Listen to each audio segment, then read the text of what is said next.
April the 27th, 2022. This is the Pitkin County Board of County Commissioners regular meeting day. And we're starting off the day with a proclamation recognizing May as Community Wildfire Preparedness Month. And we have Valerie McDonald here with us. So I'm going to read the proclamation, and then I believe we have a few of our emergency first responders here, and Valerie, to make some comments for the public. So this is a proclamation of the Board of County Commissioners of Pitkin County, Colorado, recognizing May as Community Wildfire Preparedness Month. Whereas wildland fire has always been a part of Colorado's natural ecosystems, drought conditions, warmer temperatures, and increasing number of homes in wildland-urban interface known as WUI areas, and declining forest health have elevated wildland fire from a manageable natural resource problem to a growing public safety concern. And whereas, brought on by climate change, 4 out of the largest fires in state history have occurred within the last 3 years, including the most destructive fire in state history just 4 months ago in Boulder County. Historical data presents a clear picture of the increasing problem of large wildland fires, and climatologists predict that the problem is only going to get worse. Core fire seasons are now an average of 78 days longer than they were in the 1970s.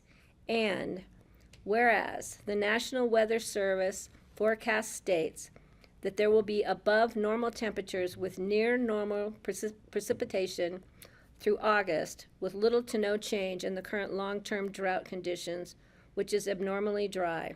Forecast states that the summer will start off dry with above normal fire potential expected from late May through June. And whereas the purpose of the National Wildfire Community Preparedness Month is focused on encouraging residents to learn about wildfire safety and take steps to reduce wildfire risk around their homes, we ask all residents to take personal responsibility by clearing defensible space around their home, hardening their homes, and creating and practicing their evacuation plan with friends and family. And whereas the following Ready, Set, Go wildfire preparedness educational opportunities will take place this May.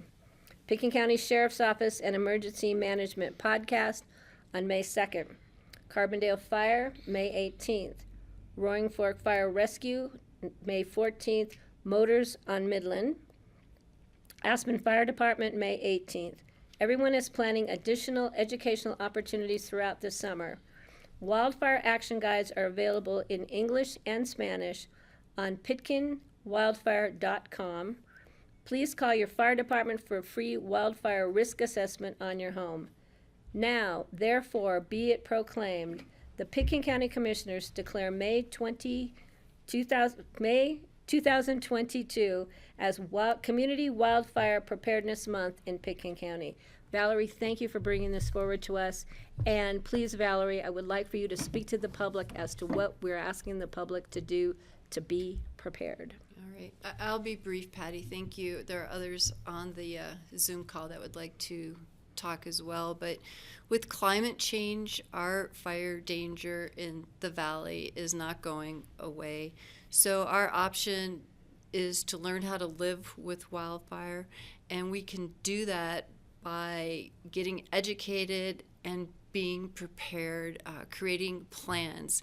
And what I like about this proclamation is this community wildfire preparedness plan. We're asking the public to take the steps to do this. We've been in here many times, and government is doing what we can do, but we won't be successful unless we get the public's attention.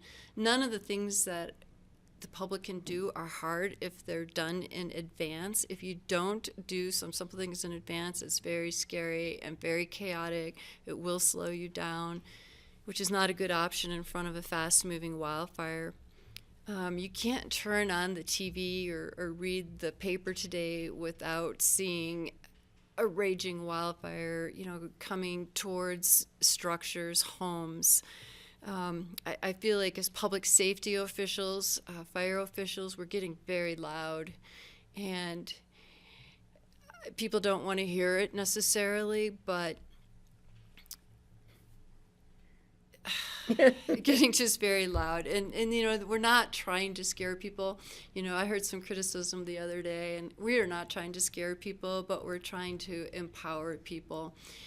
If you take the steps to learn what to do around how to create defensible space around your home, and you know, just things as simple as cleaning out the pine needles that are in your gutters, or cleaning out under your deck, things like that.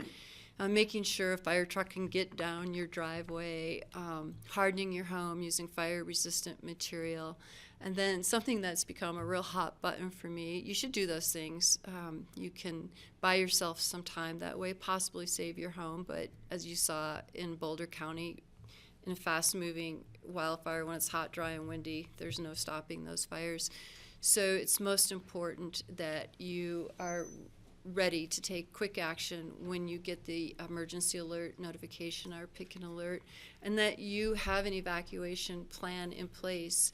You know what you're taking, you know what your evac routes are, you've signed up to get the pick and alerts, you have a family comm plan, you have a plan for your pets. The list goes on, and there's a wealth of information, pickandwildfire.com, in English and Spanish.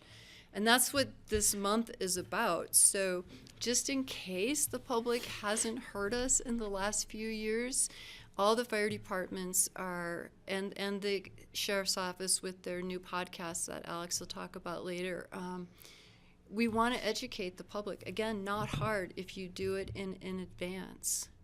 And I will stop. Can you tell people, too, how to sign up for Pick an Alert? So Sure, pickanalert.org. pretty easy. It's that simple. And if you have special needs, access and functional needs type of issues, mobility, hearing, Oxygen. medical equipment, you can identify yourself as having those issues. I'm not saying we're going to get to everyone right away. Obviously, we won't. If there's 50,000 people here and there's 400 public safety officials, everyone needs to be able to take quick action on their own. But at least we know you're out there. And so we will get to you when we can. So it's critical. We can't get information to people unless they're signed up for those pick and alerts. So we just want to give you the information so you can prepare. And I don't know if Joe is. I don't see him up there, but I think he is on the line. Alex is shaking his head. So Alex, would you like to speak? Sure. Thanks for the opportunity. Thank you for calling in from your car. I am. Yeah, I apologize about the mobile and casual nature of my appearance. We're launching a podcast, a community podcast from the Sheriff's Office on May 2nd. This will be a monthly event that we're embarking on, and it makes sense that the first episode that we're doing is on wildfire planning and preparedness. As Valerie said, the government and all the public safety professionals are doing what they can to prepare for wildfire response. And the crux of the message today really is that we're asking the public to take the steps necessary to plan and prepare for their wildfire response as well. And that's the basis of our 33-minute first episode podcast of what's called Doin' Time with the Sheriff, which will be a monthly podcast coming out from the Sheriff's Office. So I appreciate the opportunity to have the proclamation today and to continue to push our messaging out about wildfire planning and preparedness. I like the name of it, Doing Time with the Sheriff. Yeah, that's great. And Patty, I have one thing to add. I'm just determined to get in at a public meeting. Whenever there's a fire anywhere in the state, I'm kind of monitoring it on social media outlets, and I'm reading the comments of the people who are trying to evacuate. And the one that just sticks with me is when often during these big wildfires, power is out and people can't get out of their garage door, their electric garage door. So if you have an electric garage door, go out there with your family and make sure everyone knows how to open that door if the power is out. Ooh, great Thank you. suggestion. And I want you to know at yesterday's Aspen Chamber meeting, the city was there presenting some issues related to their short-term rental process. And I asked them to add in the information they need to make sure it gets out to anybody renting short-term, is issues about wildfire, because that was one of the things left off the list. And so that they could be updated on what our current wildfire status is, and how to get in touch and how to sign up for Pick an Alert. So, does the board? Yeah, Kelly, please. Thanks. I was wondering, are we getting close to any fire restriction stages at this point, even though it's early in the year? Not Based at on this point. fuels? Okay. Not at this point. There's still snow in the high country, but I feel like it'll be early this year. But, again, we get the scientific data, the emergency release component, we get the soil moisture levels, fuel moisture levels, and we go from there and we coordinate locally, regionally, and statewide to the best of our ability. But not right now, but I think it'll be earlier than normal. If the fire predictive services are correct, but you're dealing with the weather. And when I wrote that proclamation, the weather service was saying hotter and drier May and June, and now they've added July as well. So it's not shaping up to look good. And with our extended drought and the soil moisture levels, and now we have dirt on snow, so it's all going to melt faster. Yeah, and people need to realize that even though we have maybe some moisture coming in tonight, one night's little bit of snow or rain is not going to reverse this drought. It's going to take us years to get out of this condition with years of good precipitation, which we don't see coming. So, Correct. Greg, did you want to say anything? Because you're always a big supporter of people Yes. taking responsibility. I want to thank Valerie for coming in. This is great. Thank you for putting this together. I have 3 questions, one of which is probably unfair. Bring it on. Well, I just wonder what effect this is all going to have on the public, who I know how frustrated you've been, and we've all been, because the uptake, when we put out educational programs, and I have to say, I don't know how many people are going to watch a 33-minute weekly podcast from the sheriff. I could probably count it on one hand, but I'm a skeptic. I'd say make it under 2 minutes and you might get more, to Alex and Joey. Just that's the way people are. We don't have the attention span anymore. I can't imagine watching a 33-minute video. But the question I have is, well, so the hard question is, what do you think the result of all this is going to be? And the second one is, what else can we do? And I was just going to say, I would love it if our fire districts could print up a bright orange or fluorescent green wall tag and deliver one to every property and stick it on the front door, so that we know we've got people's attention, because we're still going to have people who pay no attention. They don't think about defensible space or go bags or any of that stuff, and they're going to be caught stuck inside their garage because the power's out. I know some are buying special sprinklers they can put on their roof, but they don't understand the water will be shut off if there's a fire, because the fire department needs that water. Like in Brush Creek, they're going to turn off the water supply, and you won't have water to water your roof when the fire comes. So I keep thinking, I know there's a huge gap, and the next thing I wanted to say is, do people understand that they may lose their insurance over this, or their insurance rates could go through the roof? And I think it's already happening. I can't believe that. I just don't believe we're going to get the uptake unless we're, driving it into their front door with an axe, or maybe a thumbtack. Anyway, that's my rant for the day, and my question. Like, seriously, what do we think the uptake on this will be? And I hope it's over 10%. I really do.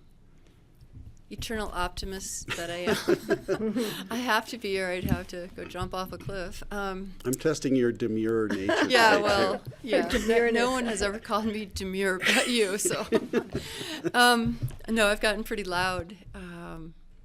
There's no point in sugarcoating this situation at all, and the public historically has not heard us. I mean, we live in this bubble here, it seems, and it hasn't happened. So we're not practiced like they are in Boulder County and Larimer County.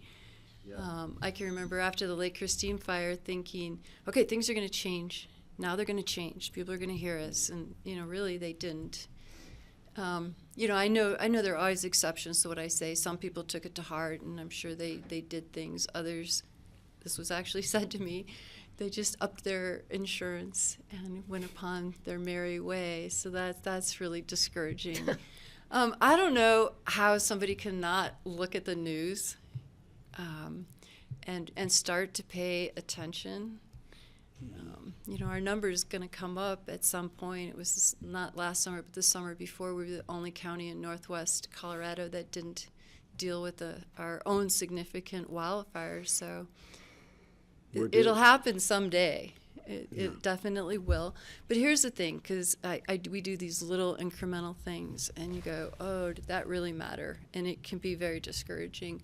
But the alternative is to do nothing. So you just keep chipping away at it. No pun intended. You just keep working on this stuff. And, I think especially the Marshall Fire got everyone's attention. And that could easily happen here somewhere in the county.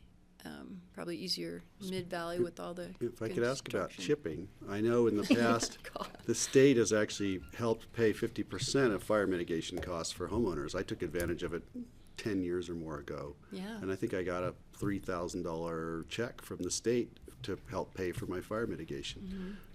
That program, I guess, has gone away. But then also, I know the county at one point paid for chippers, or had a deal where we'd get the chipper crews could come through. So if you cut the wood and brush on your own property and drug it to the street, the chipper would chip it up for you. And I'm just wondering, what would it take for us to offer that again? Because I would propose that the county kick some money in to pay for a chipping program, and we might actually increase our uptake. I actually did it on my own last year and got maybe 5 of my neighbors to do it in the entire 160 home Brush Creek, which was a win. But, still, if the chipper crews showed up, we said, hey, they're coming, you've got 2 weeks to get ready. We'll chip it and haul it away, or chip it and blow it on the property, or whatever should be done. I'm just wondering if that's something we should bring back, and I would support that and help try to make it happen and convince my board that it's worthwhile.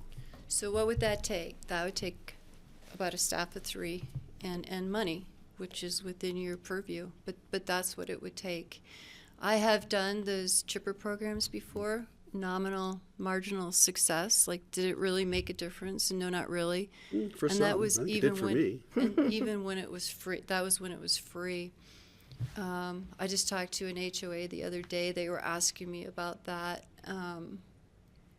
And I said, we didn't have that program anymore. But when you look at the cost to hire a contractor to come into a subdivision to do that and split the costs amongst the neighbors, which would maybe be a little more motivating than the county coming in for free, it's nominal. And when you look at your return on investment, and it could improve the survivability of your home and your life, essentially, I've never thought that money was the hang-up. There have been numerous grants available over the year. Nobody applies for the grants. So, the county could do that, but There are still grants available?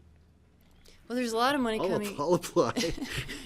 Well, I'm going to Well, there was that suggest, huge one last year, Yeah. and one HOA in the county applied for that grant. Okay. It Well, was the one in okay. Old Snowmass. I don't want to belabor it, but I just think that, maybe there's an opportunity to, I know how fatiguing and irritating it is when, and the frustration level's high. I share that, but if you think there's any chance of getting anywhere with that, I'll go out and campaign for it. well, I'm going to suggest, John, we put some open discussion, we put some work session discussion time and bring Valerie in and just see what the opportunities might be. And maybe not just, but maybe chipping, but what other, and hopefully we can do that sooner than later with some time. John and I will get Bright together orange with agenda stickers setting. on the door. Yeah, we have to use that paint stuff resistant that tape doesn't thing come on there off. so people get mad at you. I know that from campaigning, but yeah, so I think we need to do that. And Parker, did you want to say anything? Would you want to come up to? Sure. And then while you're coming up, Steve, you had a. A couple of thoughts. Summit County had a very successful chipping program that was tied into their landfill composting operation. They had a lot of the dead pine trees that they had to clean up in their forests around there was part of it, but they were, I think, very successful in Summit County. We could, I think, look to them for how did they do it, how was it, how successful was it. I think it was very successful in some subdivisions anyhow. And I'd like to emphasize the importance of having defensible space around your house, because if the fire department considers your house not defensible, I believe they're not gonna go in there and risk their lives to try to save someone's house who's, the homeowner didn't take the steps. If the homeowner did get their house and their property ready, then that increases the likelihood that your home is gonna survive, because these guys are gonna take the time to go in there and defend the home. And then last, I think the importance of a go bag can't be emphasized enough. I know that when my mother-in-law was living in Whitcomb Terrace, they all had a go bag in their room, and they'd put their precious things in there. And there was a funny story that my mother-in-law could not find her wedding ring. She thought she had lost it. Is it in her go bag? And it was in her go bag from the previous year, in a safe place.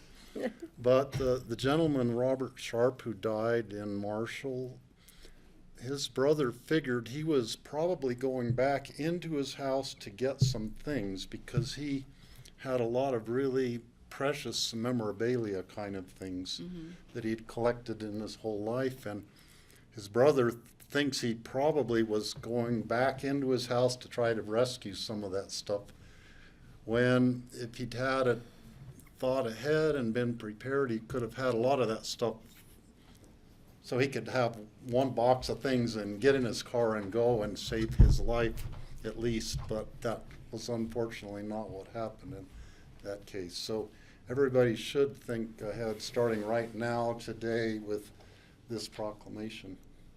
Okay, I'm going to And- let Parker take a few, but do you want to? Yeah, just to answer your questions, a couple things. People need to understand that they won't always get a pre-evac notice, so the pre-planning is critical. In Summit County, they have a special tax for wildfire mitigation and a staff of 5. So again, another way to go about it, and it has been very successfur Go ahead. I think Valerie's hit nail on the head, as you all have as well. Just let people know who you are, because Oh, we know sorry. who you are. Parker Lathrop, I am the Chief Deputy Operations for the Sheriff's Office. Formerly worked in the fire side. I was a fire marshal as well as Deputy Fire Chief. I have worked wildfire, so I've had to go in and triage neighborhoods. I know that feeling. I know how it is difficult to go in there, but you have to figure out who's done that work ahead of time. And that's, I think you guys have all hit the theme on the head. It's preparation. The work you do now will help you later in the event of a wildfire, and that's not just around your house, but that's your go bag, that's your mental preparation. So it's just kind of preparing, knowing it's a possibility of where we live. We live on the edge of the wilderness. We live within nature, and wildfire is part of nature. So we have to be prepared for it and take the opportunities now when there's no stress, because when wildfire does hit, it's a lot harder to get work done when you're under the gun. And sometimes you don't have that luxury of time to get that work done, and you have to leave behind whatever's there in a very quick moment. And so, being on the responder side, when we go in and that neighborhood's empty and we can see who's done the work, we can go and say, this house has made the effort, we can build off their past. And it really is, there's a lot of videos out there of success. So, Great. Thank you, Parker. thank you. So, John, we'll try and bring something back to a work session before, be prepared, and see what opportunities we might have out there that the county can pitch in for, what we can gain off of what other communities have done and been successful at doing. So that would be, I think, a good discussion, especially in the month of May. Can I leave this on a good note? Yes, please. We like good notes these days. We are wrapping up the 130-acre fire mitigation project north of Redstone this week. We got in there. They've been in there with their masticator machine for the last 3 weeks. It'll be 4 weeks Friday, so we're just about done. And again, I don't want to oversell this mitigation work. It's not going to stop a fast-moving fire when it's hot, dry, and windy, but it should slow the fire down, which again will give those people in Redstone a chance to safely evacuate, and it also gives the firefighters a better opportunity to safely defend the area. So, success. It might not 'Cause, sound yeah. like a lot, but it's a big deal. I can't tell you all the twists and turns that project took, but we are at completion. So our first responders put their lives on the line enough.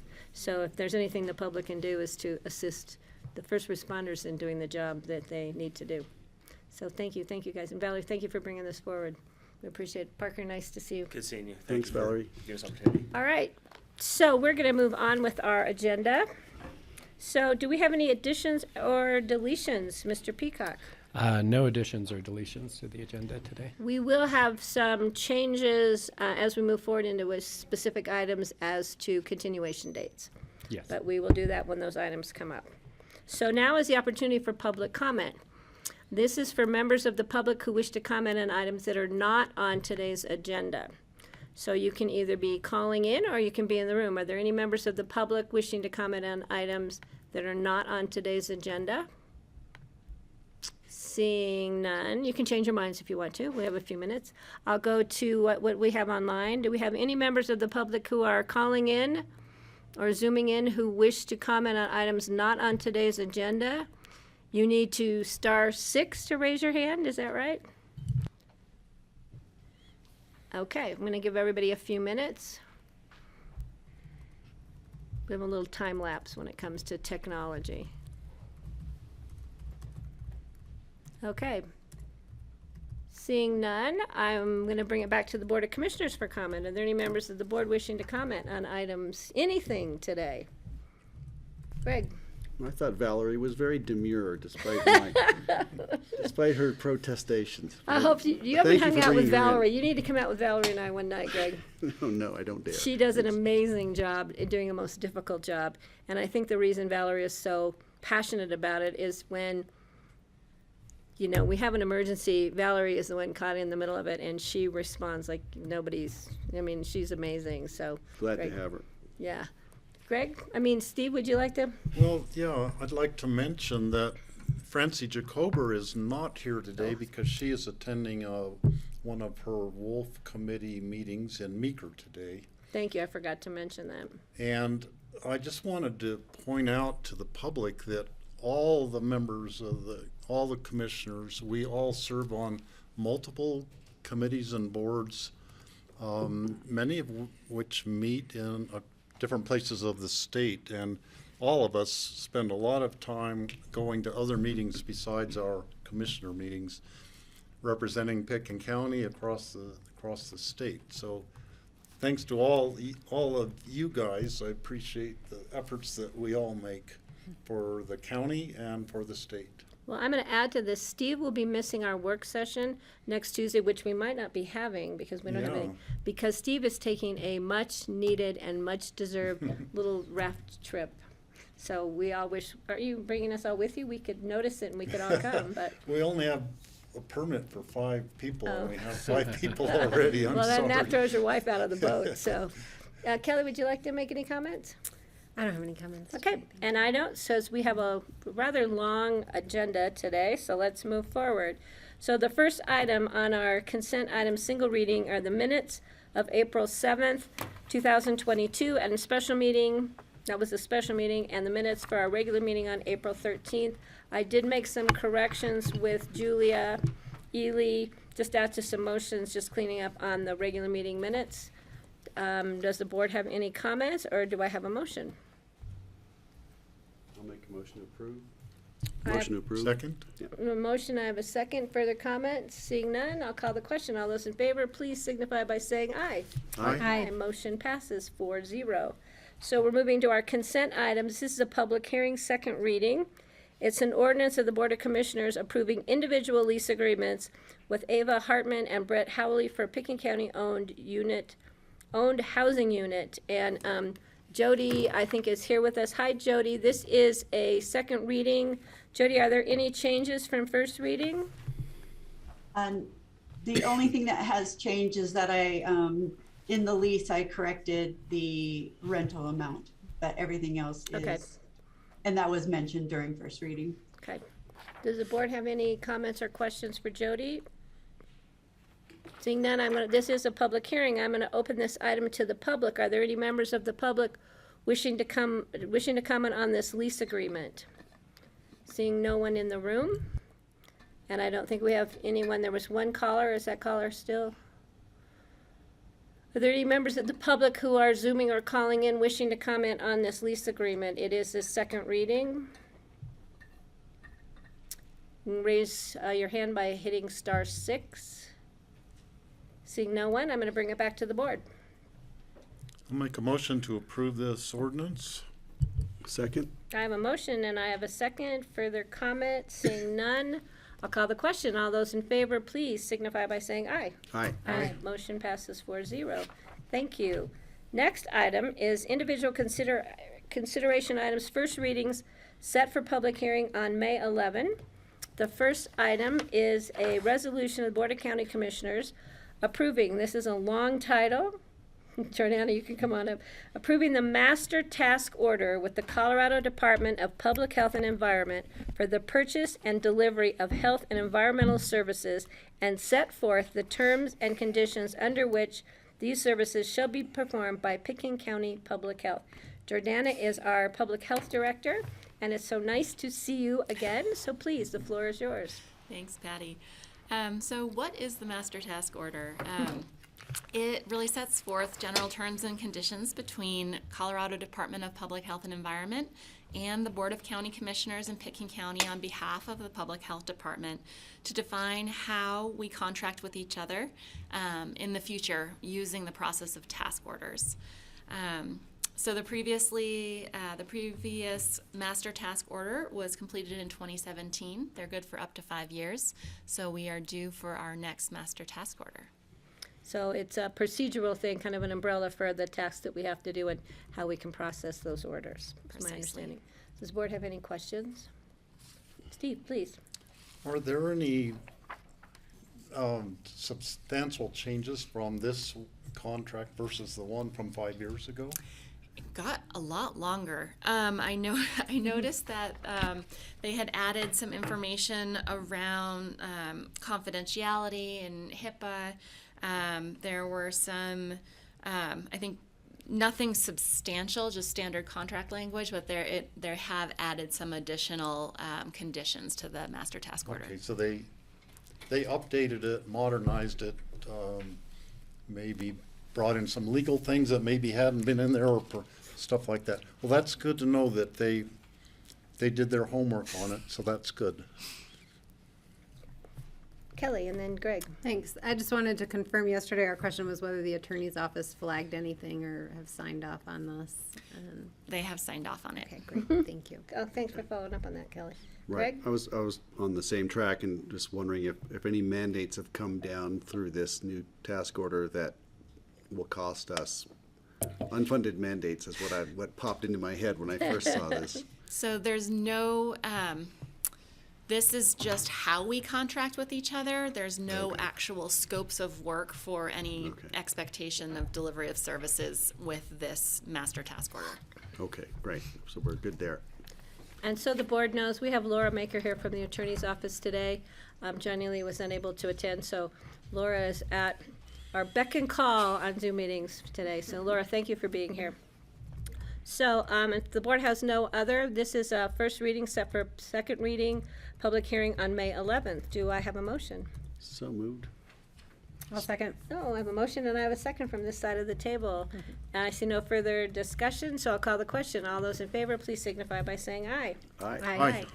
And since Jordana is not able to go anywhere else, we're going to put her back to work for the next one, which is the purchase order agreement with the Colorado Department of Public Health and Environment to support public health throughout Colorado by creating a strong workforce, promoting collaborations, and planning.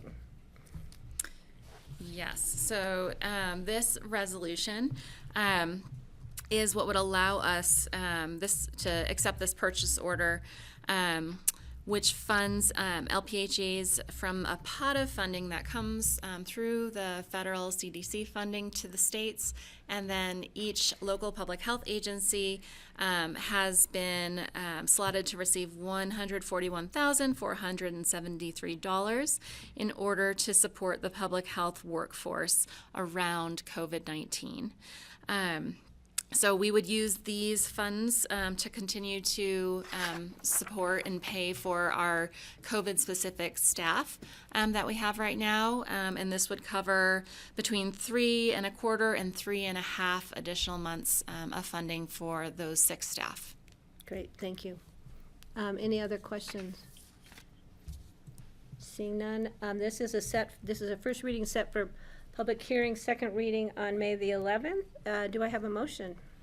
I'll make a motion to approve. Thank you. A second. I have a motion, I have a second. Further comment? I want to thank you. Thank you for bringing these forward. They have long titles, and you had a great, concise, prepared summary for us, which we truly do appreciate. Can Thank I ask just a comment? Of course you can. Regarding the amount, is this amount distributed evenly across the state based on county populations, or it's That just is- everybody gets 100? So what about the counties who chased their public health departments out of town during COVID? Did they still get $141,000? Any local public health agency will get that amount. Okay, if they still exist, or if they're populated. So technically, there's not the same number of public health agencies across the state as there are counties, because some of the counties have combined. Right. And so if you set yours up under a different provision, but you're still a public health agency that's recognized by the state, you get that $73, whatever. Yeah, I was surprised there weren't any cents on that. I know. Maybe a Some couple. things don't make sense. They don't. Some things make no Especially when sense it's at all. money coming down from the state. All right, so I have a motion, I have a second, I'll call the question. All those in favor, please signify by saying aye. Aye. Aye, Aye. thank you. We'll see you on the Great to see you 11th. all. Perfect. Thank you. Thanks, Jordana. Nice to see you. Next item, this is an individual consideration items, emergency ordinance, first reading.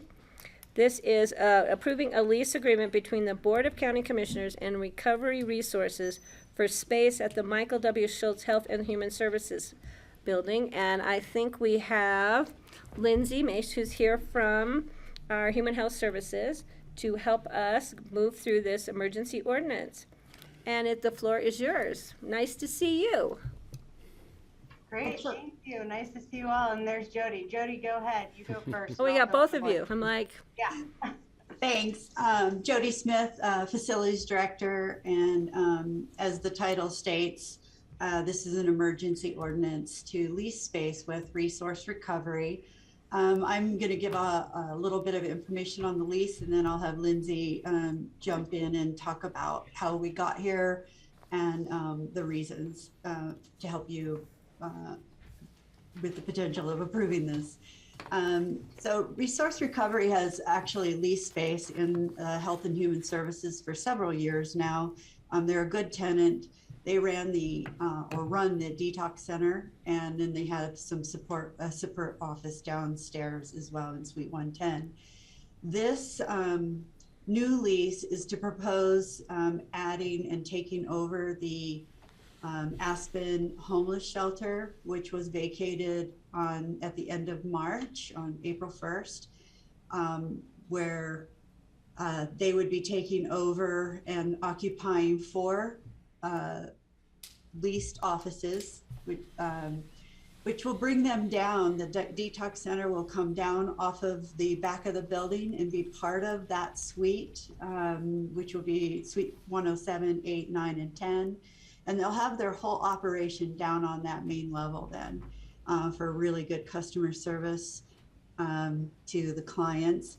The additional and change in this is that there will be, we're proposing an overnight shelter during the winter months. That way they don't have to go find a church or another space to house those folks during the cold winter months. We have met with the City of Aspen, and that there are no limitations on our zoning to allow that to happen, which is consistent with the detox services that have been provided.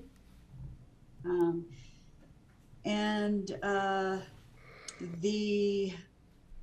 term of the lease is a 1-year lease with two 2-year increments for a total of 5 years. That was a mouthful. They will be occupying 1,574 square feet, and this is a recommendation of an in-kind donation from the board, which is consistent with the other nonprofits that occupy the space. So with that, the lease is attached, and we're happy to ask any questions. And there is one typing error that I believe is on here under the lease on number 4, which is the payment, where it talks about the rent is $30 a square foot, which is consistent with what we've been doing currently. Next year, when we do renewals, as the board has asked, is to go back and make sure that we look at that again and change all the leases if that needs to increase or decrease. So it's $30 a square foot for 1574, which is an in-kind donation to the board by the board of 566,000 plus. There is a typo. I do not know how this, however, the county lesser shall provide an in-kind rent contribution of 1720, and maybe that came in on something that I don't know about, but I would propose that we strike that unless I can justify before second reading what that meant. Great. And with that, I'm here to answer any questions or actually allow Lindsay to talk about how we got here before moving forward with discussion. Lindsay, do you have more you want to add? And then I'll bring it back to the board. Sure. Unless Greg, did you want to ask your question? The only first? question I had was I would just love to learn more about Recovery Resources. Who are they and how is it set up? Is it a nonprofit, I assume? It's a fairly new entity. I've heard the name off and on for the last year or two, but I don't know much about them, so it'd be an opportunity to learn. Thanks. I think that's my part. I can answer some of that. Perfect. So nice to see you, Lindsay Mace, Director of Human Services here in Pickens County. Yeah, so the reason we're bringing this forward as an emergency ordinance today is because these services are critical in our community, and they've been suspended for the last month while we went through a process to identify the best organization to provide these really basic need services that the Aspen Homeless Shelter was providing before. So what I did was I convened a selection committee for an informal RFP process for that space. The people that came forward to that selection committee were people from our Pickens County Housing Stability Coalition. We brought in someone from the faith community, because the faith community had been providing winter shelter for so many years, the city of Aspen, and of course Pickens County Facilities and Human Services. And so Recovery Resources was the final selection. And right now, you've probably heard of them, Greg, because they're who are currently managing and operating the withdrawal management or the detox facility. They also do our pretrial services work with the Ninth Judicial for Pickens County, work release, and they're they've newly been brought into the Emergency Solutions Grant, that's federal funding, through DOLA the goal is to end homelessness. If you can remember, we brought in, Pickens County Human Services brought in almost $1 million to address this work during COVID. And we also RFP'd that business, and Recovery Resources was the recipient to start offering homeless case management services. And they've been doing a really good job in working with individuals to not only get their basic needs met, but to also get them on a pathway to self-sufficiency. The proposal that they put in for this, it included their basic services, so that kind of like laundry and food and showers, things, and that kind of support, as well as expanding the case management for individuals who are unsheltered.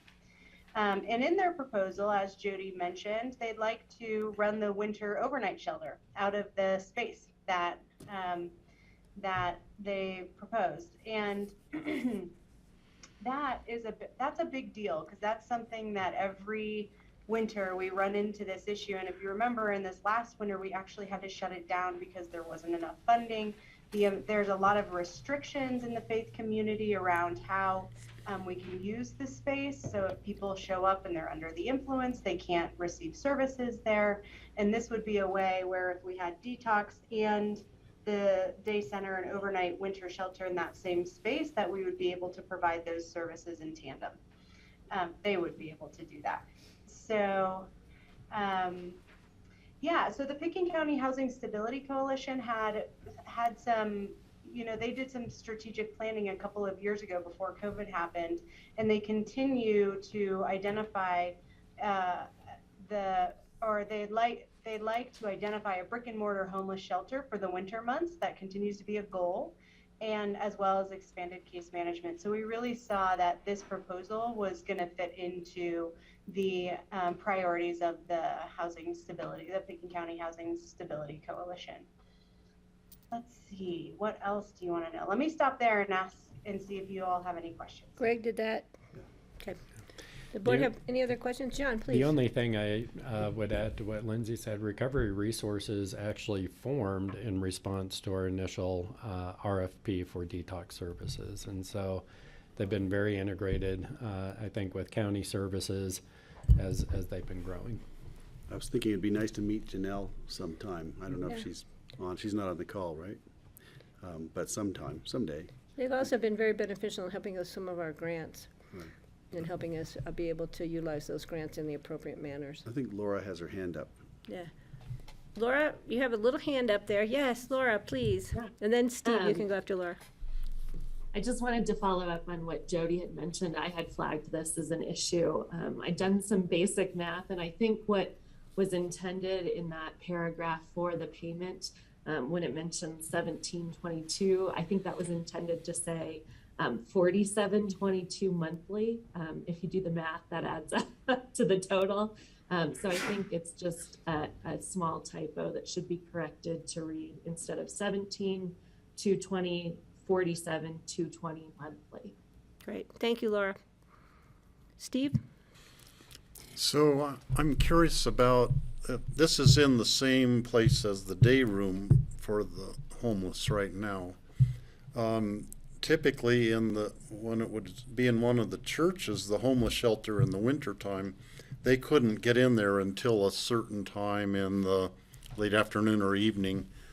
In this case, if someone is at the day room, are they going to be required to leave the day room, or are they going to be able to just stay there nonstop and maybe leave to go get meals or something sometimes? What will the management of it look like during the winter time? That's a great question, Steve. Thank you. The way that I understand it is that they are required already to have 2 individuals on site for the supervision of the detox. And that's 24 hours a day, 7 days a week. I don't know that they'll have opening or closing hours for the homeless shelter as well, component of that, but it's certainly a question I'm more than happy to ask Janelle and bring back. Great. Thank you. Good question, Steve. Can I- Kelly? Yes, Steve. Greg? Sorry, Kelly's up first. I'm good. I just went back, Laura, your math that you just called my attention to that, because I was thinking, wow, $566,000 annually for this space sounds like a really high rent. I wish I could rent 1,500 square feet for that.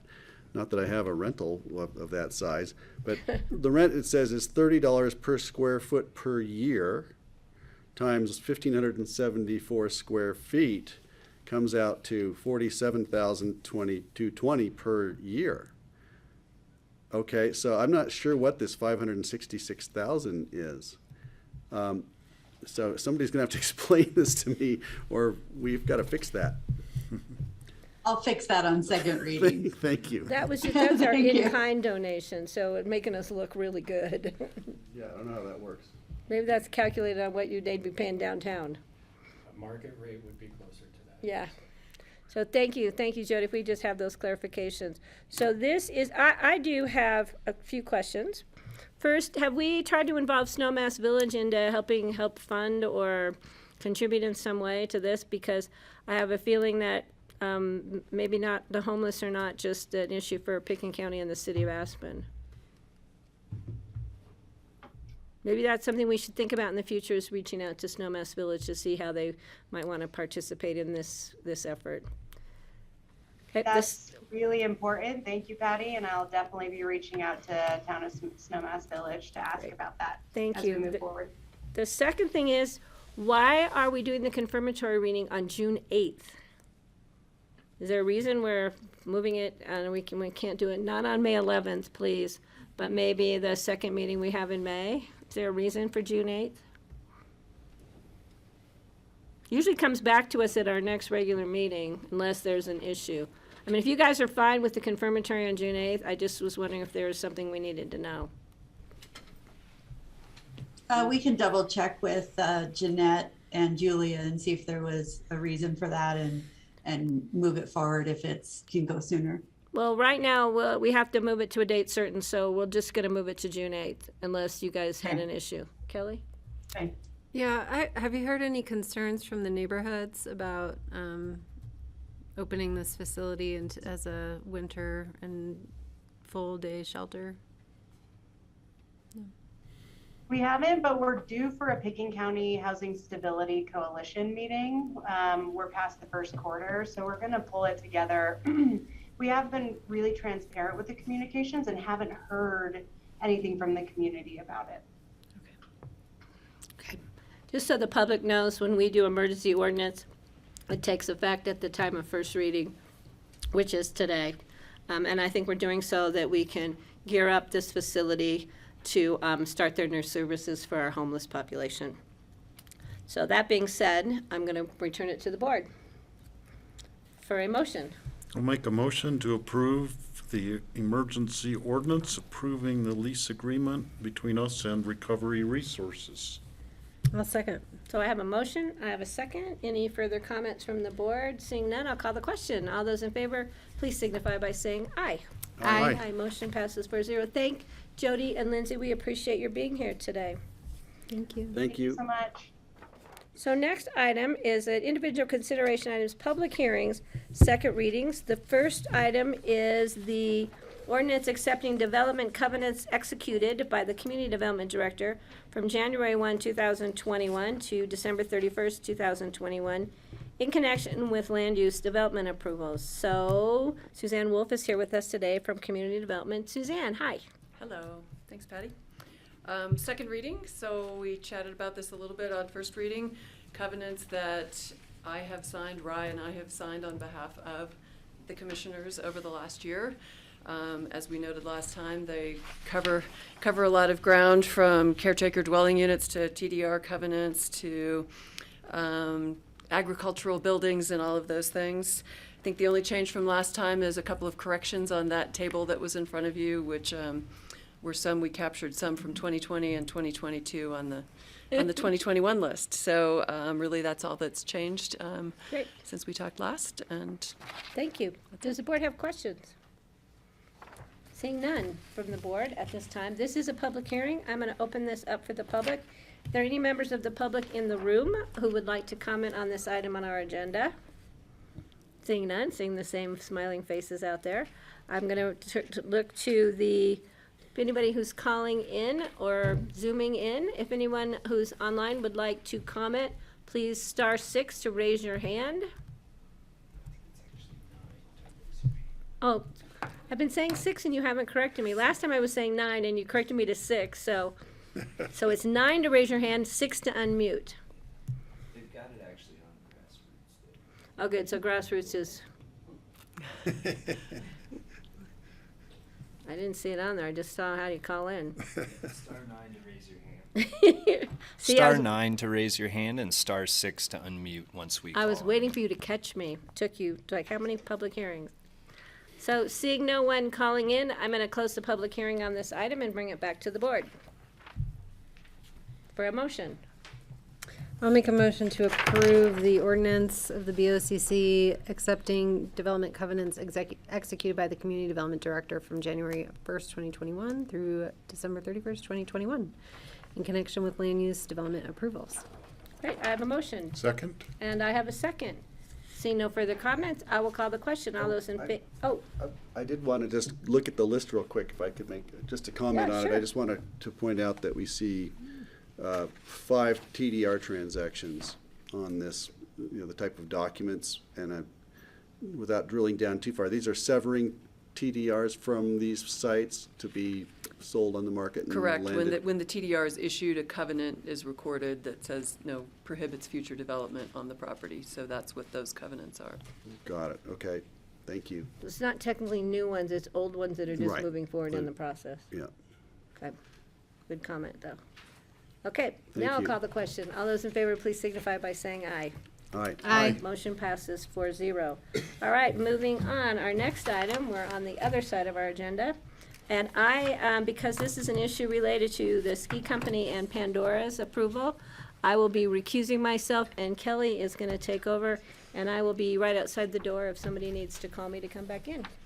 Thank you. All right, thanks, Patty. Okay, welcome. We will discuss the second reading and public hearing of the ordinance accepting Aspen Ski Company's restricted covenant for Pandora's area and Richmond Ridge rural and remote properties. And we have Suzanne here and Tom Todd with Ski Co. Thanks Greetings. again.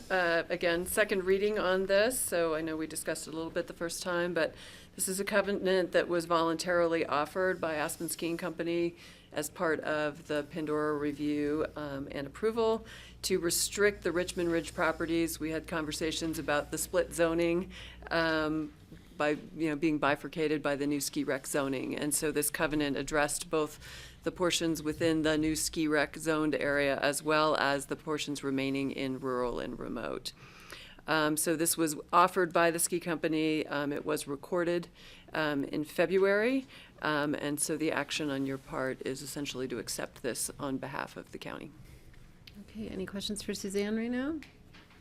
None? Okay. Hi, Tom. How are ya? Good, thank you. Good to see Kelly. you, yeah. Again, I'm Tom Todd from Holland and Hart. We're longtime attorneys for the Aspen Skiing Company. I also have Ronna Dershowitz and Chris Kiley from the Aspen Skiing Company in the audience, if you have any questions of them. Chris is the new Senior Vice President of Planning with the ski company. He fills the shoes of our beloved and esteemed David Corbin, who's now enjoying retirement. And we're happy to answer any questions you might have on this. But just to do a brief retread of my comments from last time, this is a structural reinforcement, if you will, for these commitments that the ski company made to you all in the community during last fall's meetings. And I'm happy to answer any questions, but I think you've seen these and studied them, and we've answered questions before. So if there's anything you'd like me to comment on or answer any questions, please let me know. Okay, any questions of Ski Co? I don't have any questions. I guess just a comment that, I mean, you worked really hard on crafting this and was a part of the whole months-long process we went through.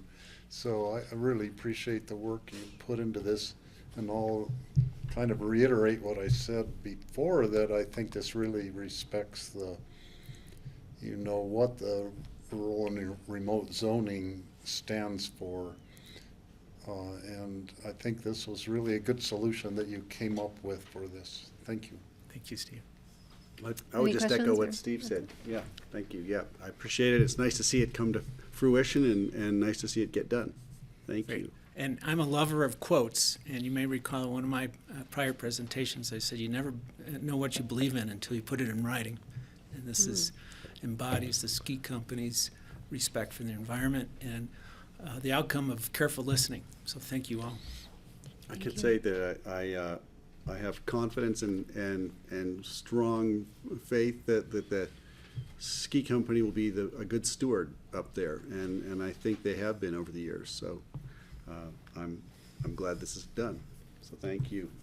All right, before we finalize, let's open for public hearing. If there's any members here present in the audience or online who wish to comment to the BOCC on this ordinance and restrictive covenant, now is your time. For anyone online, please press *9 or choose the unmute button.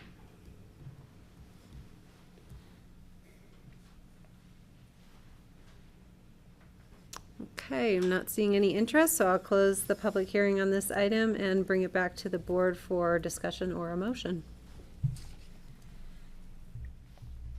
I'd make a motion to approve. I would gladly second the motion. Okay, all right, so this is a motion to approve and a second for the ordinance accepting the restrictive covenant from Aspen Ski-Go for Pandora's and Richmond Ridge. Any further discussion? All in favor, please say aye. Aye. Okay, thank you. Nice to see you, Ski-Go, wrapping that chapter up, I think. Indeed. Thank Okay. you very much. And welcome, Chris. I don't know if you're local, but welcome to our boardroom, so thank you. Thanks for coming in. If someone could grab Patty in the hallway, please, and send her back in to chair the meeting. But this by no means closes Pandora's box. I have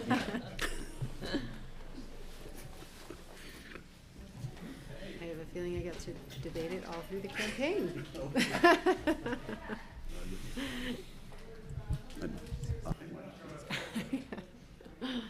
You guys are so efficient without me. All right.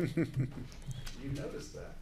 I don't know, I kept the public hearing open for like 30 seconds longer than you would have, I think. Too bad you missed the refreshments the ski company brought in. We had a little party in there.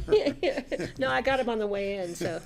All right, thank you. So we are moving on to resolution of the Board of County Commissioners approving an intergovernmental agreement with United States Department of Transportation for a Volpe. Brian, you can explain to us again. It was named after a gentleman who used to be the director. And for a National Transportation System Center for completion of the Maroon Bells Comprehensive Recreation Management Plan. Mr. Pettit, please. Yes, I'm Brian Pettit. I'm the Public Works Director. It was John Volpe, who was the governor of Massachusetts. Oh, that's what it was. And then the Secretary of Transportation, and then ultimately represented the United States in Italy as the ambassador to Italy. So Volpe Center, John Volpe. Cool. Anyway, this would allow the county to enter into an IGA in order to complete a comprehensive recreational planning effort for the Maroon Bells scenic area. Again, this is not the first time the board's seen this. I think we've talked about it at least 2 other times. At the last meeting, it was brought up about the reservation system that currently exists and how that was going. And we did pull some data on April 18th. And I'll just provide this to the board and maybe answer some questions. There was a total of 10,020 reservations in total. Shuttle reservations, taking RAFTA up to the Bells, 937 shuttle reservations as of April 18th. That's 9% of the capacity. Parking reservations were 9,083. Of that, that represents about 91% of parking capacity at the Maroon Bells for the season. They did drill into the data more, and to the best of our determinations, there was no bulk reservations taking place. So, excuse me. Basically, what it showed was that individuals were making those reservations, and there weren't any commercial reservations occurring through the data that we had collected to date. I know that rumor was out there, but I think that we showed, based on the folks that were making the reservations, that it wasn't being done in bulk. We will continue to watch that, though. So Brian, I'm going to just jump in and comment, because I was the one that asked the question since the reservations had gone so quickly. And I want to clarify for the gentleman who wrote a commentary in the local paper that I was not trying to be discriminatory. I was just trying to find out the information to make sure they were providing access to all to go up and see the beautiful Maroon Bells. So Brian, thank you for following up on that information. I think that clarifies a lot of the questions the board may have had. Kelly? Thanks. Brian, remind me, are the windows of time for car access different than bus access, or are they overlapping at any point? They're overlapping. Cars can go up a little sooner than buses, but certainly the majority of the day they're both going up there. But the parking permits do allow more coverage for going up to the Bells. And I don't have exactly what those times are, but I can get them for you. Okay. I guess it just, we love our cars, right? And we want to take them whenever we can. So I guess I'm just wondering if we should be thinking about if there's additional incentive to get people on the bus rather than preferring to drive their cars, such as, some sort of time block or opening up the bus reservations earlier than we would open up the car reservations or something like that. Because, we run that free bus shuttle for lots of reasons, but protecting the environment was key to starting that bus shuttle. So I just worry that we could be doing more. Yeah, and I think it's a great segue for this particular IGA, because that would be one of the purposes of that comprehensive recreational plan, would be to determine, what the price point is for parking. Do we put bigger constraints on how much parking is available?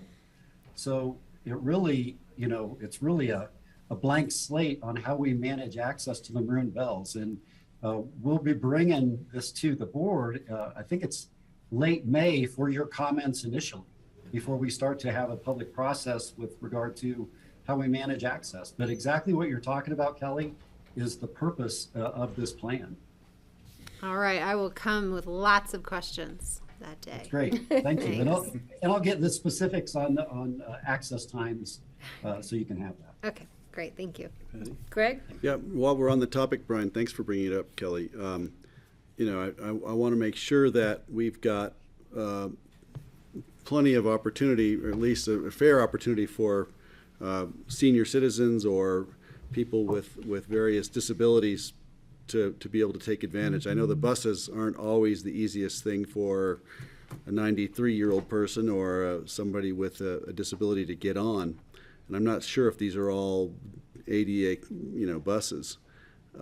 So sometimes cars really are needed for situations like that, and probably some other ones with family situations or whatever that I don't know the full scope of it, but I'm hoping that we're contemplating that as we make those plans. Great, thank you. I wrote it down, so we have that. Okay. Brian, since I interrupted, did you need to, I know there's more to say. It really, where you guys are going is where it needs to go. We need to start to plan for the Maroon Bells. And this is just how it works when something's popularity starts to impact environmentally and from an experiential standpoint. So I think it's time to kind of tighten controls on how access is provided to the Maroon Bells. And we did it yesterday with starting to monitor bicycle traffic up there. That will be part of this plan as well once we get that data. So I'm glad you guys went there. It's right where we need to go with regard to planning. Can I ask another question? Yeah, certainly, Just Greg. somebody mentioned this to me. I just remembered regarding the reservations. It's that there were not block reservations being made in large chunks. To get 10,020 reservations, I don't know how many hours or days that was after it opened, but it seemed as if the entire reservation program filled up after a few hours. Is the impression I had. Maybe it's just a few days. What the question that was asked of me is there any way the reservations could actually be spread out over the course of the summer? So somebody who's coming in July can actually get a reservation rather than discovering in April they're already gone. And I'm just wondering if there's some other program where they're released in blocks so other people have a chance. So it's not just the early birds in this case who know what they're doing on April 1st or whatever it is. That was the suggestion. I don't know if it's practical. Yeah. Yeah, and I know there were many walk-ups last year, and I don't think there were any rejected. So walking up is still an option to get on the bus, but I will ask the questions if we can slowly release the reservations rather than just open them all up at one time.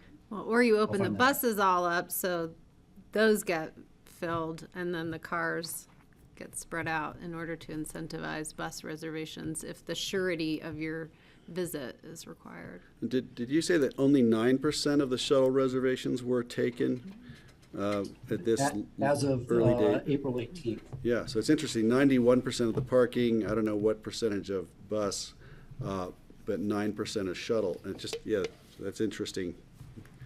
So, Steve, did you have any comments?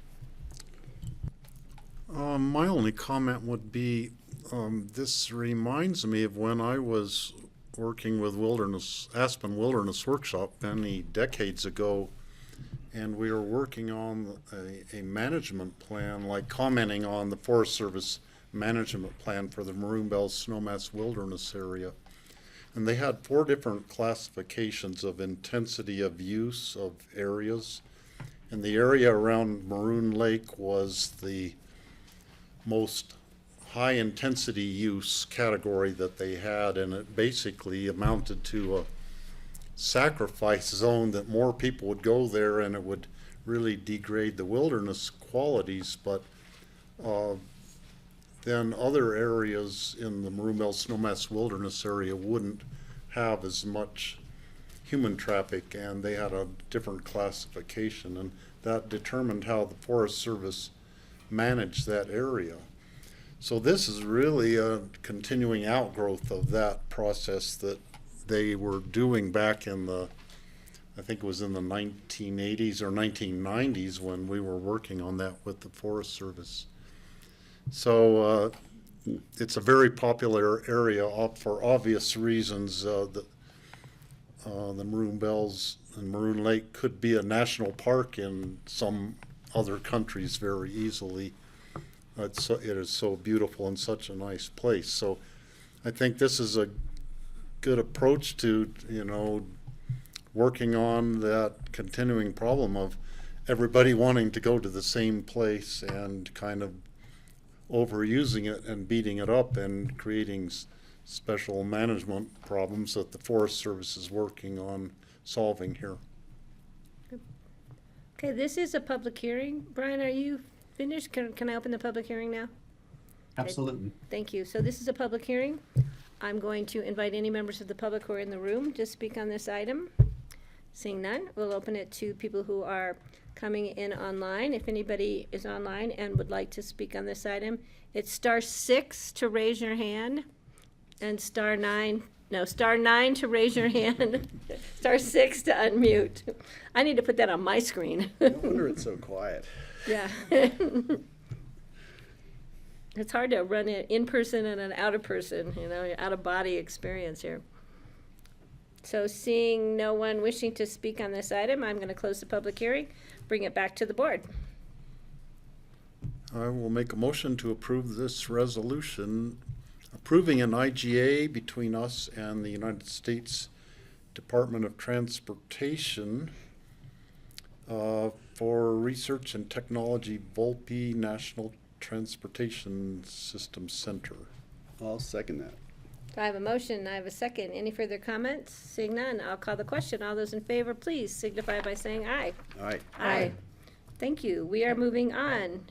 Patty? Oh, yeah, Brian, please. Just one other thing. I just would like to take this time. The first public open house on this very issue is June 9th from 4 to 7 in the very room that you are in right now, in the Pitkin County BOCC meeting room, June 9th from 4 to 7.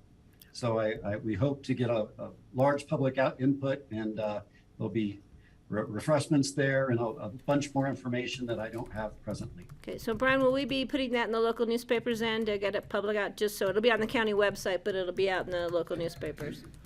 Absolutely. Perfect. Absolutely. Thank you, Brian. Thank you. Appreciate Thank that. you.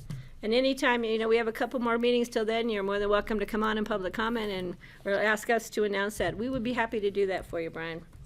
All right, so I'll call the question. All those in favor, please signify by saying aye. If I didn't already call it, we're calling it again. Aye. Aye. Aye. 4-0. Just want to make sure we get that motion passed.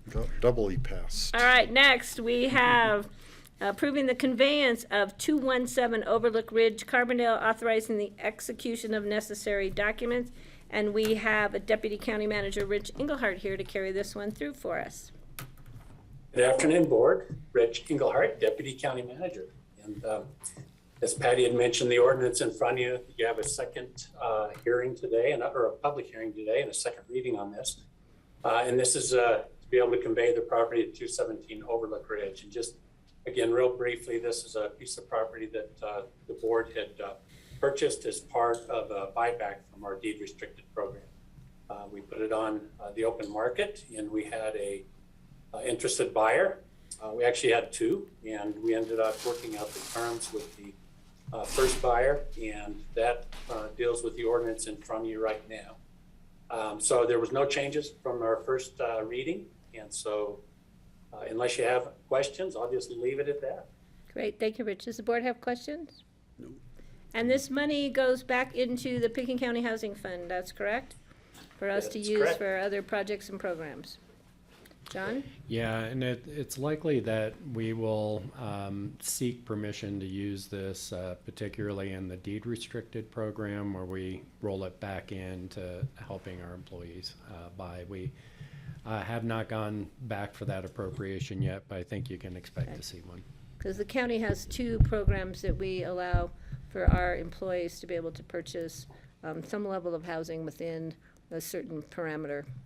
That's correct. We have a down payment assistance program, and then basically, in essence, what amounts to a joint equity program. And that one has more assistance that goes in, and I think is drawing down more dollars right now. Great, great, thank you. Okay, so did I open the public hearing? And You're about to. I am going to open the public hearing. Are there any members of the public in the room wishing to speak on this item? Seeing none, I'll bring it back to anyone on zooming in or calling in. *9 to raise your hand, *6 to unmute. So please, if anyone wants to comment on this item on our agenda. Seeing none, I will close the public hearing on this and bring it back to the board for a motion. I'll make the motion to approve. I will second. I have a motion, I have a second. Any further comment? Seeing none, I'll call the question. All those in favor, please signify by saying aye. All right. Aye. Okay, we are now, I'm gonna have us address these first two items, item number 10 and 11, and then we will take a break before we start land use, just a little 10-minute break. So item number 10 is a resolution of the Board of Commissioners denying Tridal Real Estate LTD request to eliminate an employee dwelling unit. Second one item, they're kind of tied together, is resolution denying the APK Willoughby LLC request to eliminate a CDU. And these are going to be continued until May 11th. 25th. Oh, we're continuing them to, That is a that's the change date. on the So we're agenda. Yes, continuing both of them them. to May 25th. Thank you for, because I have it over here, continue to when.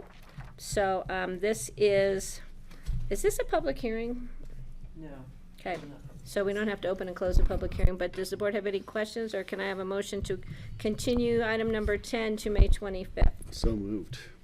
Second? Seeing no further comments from the board, I'll call the question. All those in favor, please signify by saying aye. Aye. Aye. So on item number 11, we are going to continue that item again to May 25th. So moved. I'll make a motion to continue the resolution to May 25th. Great. Second. I have a motion, I have a second. All those in favor, please signify by saying aye. Aye. Thank you. And then Suzanne, on item number 12, did we decide to hear that on the 11th?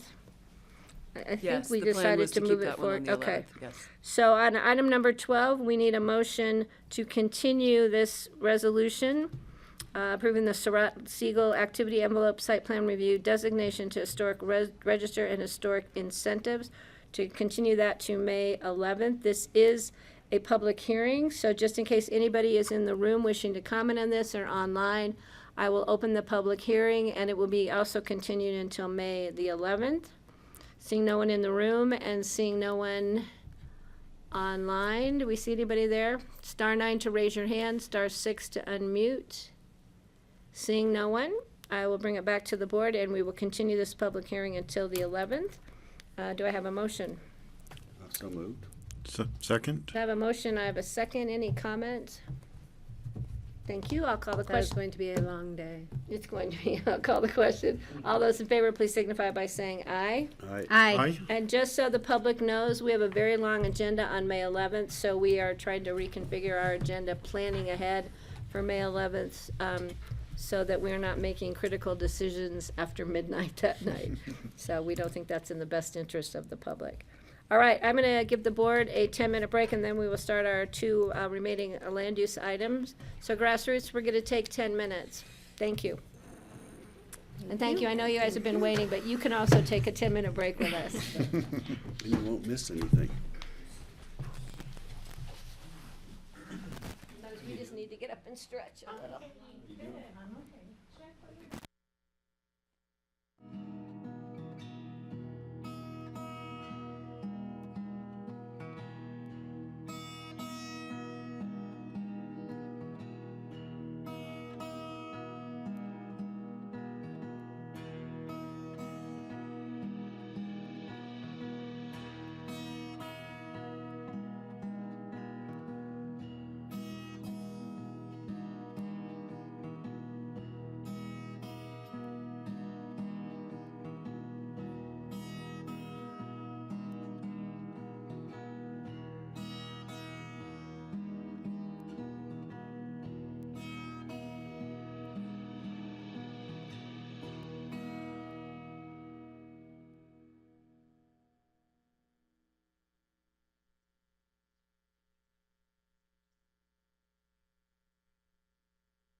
Welcome back. Today is Wednesday, April the 27th, 2022.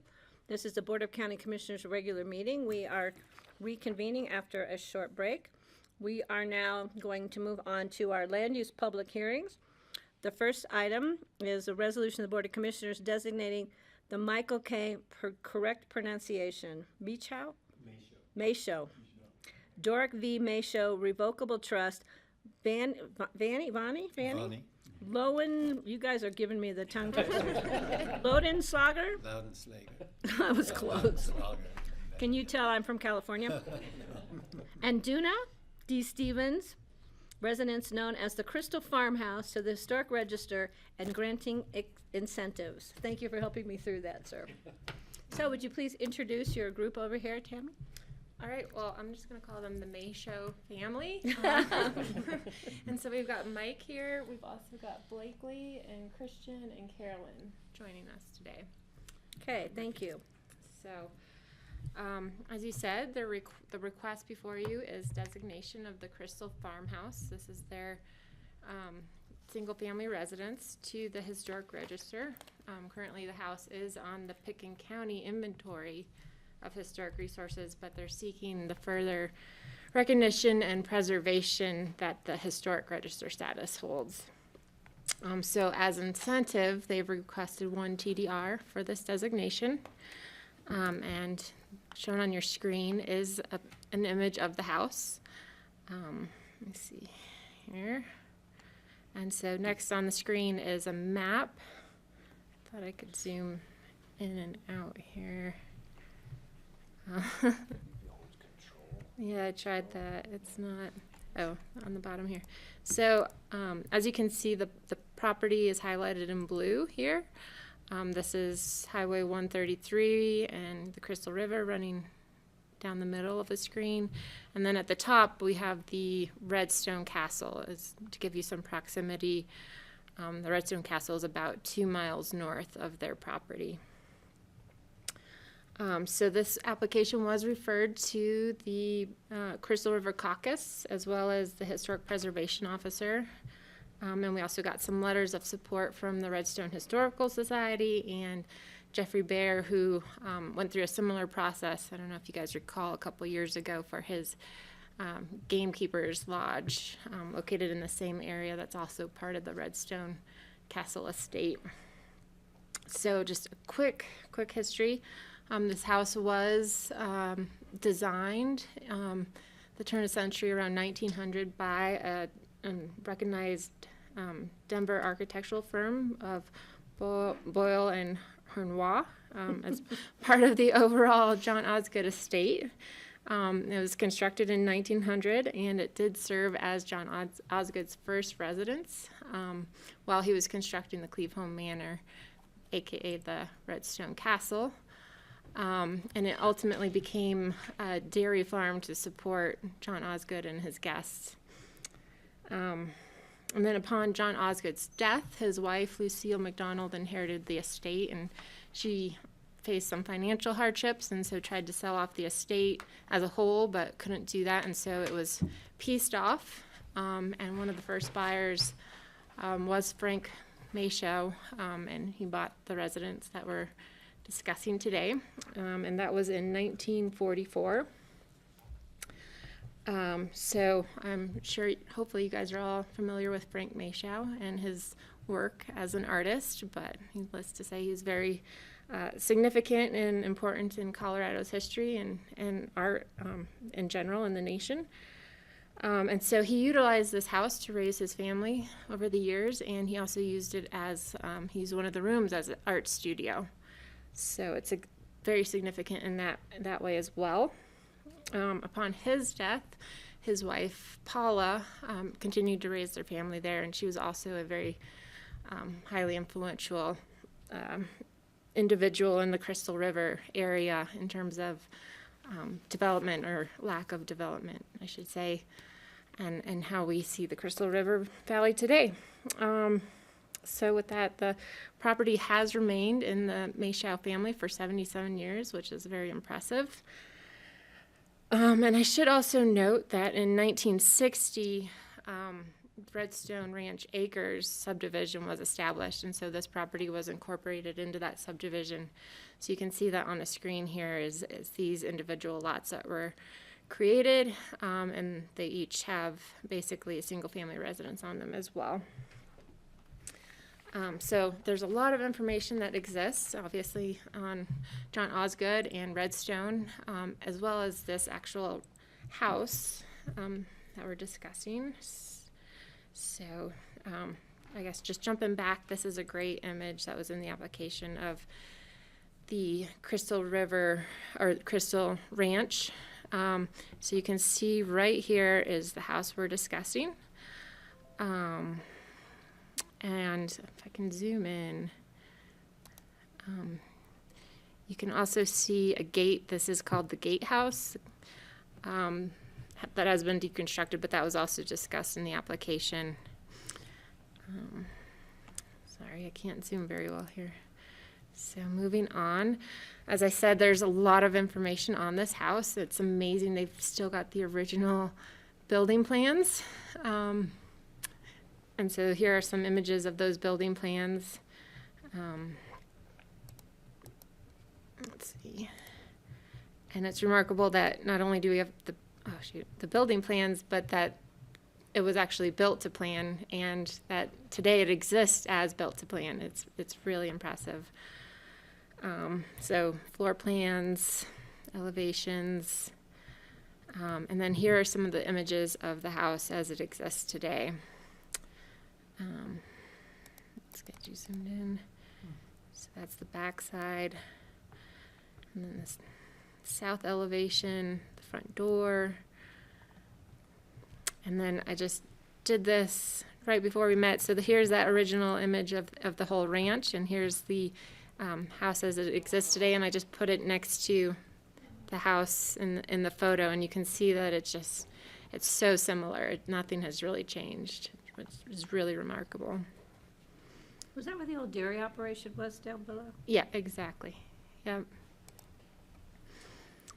So here are some images of the interior, and again, the quality and the condition is just impeccable.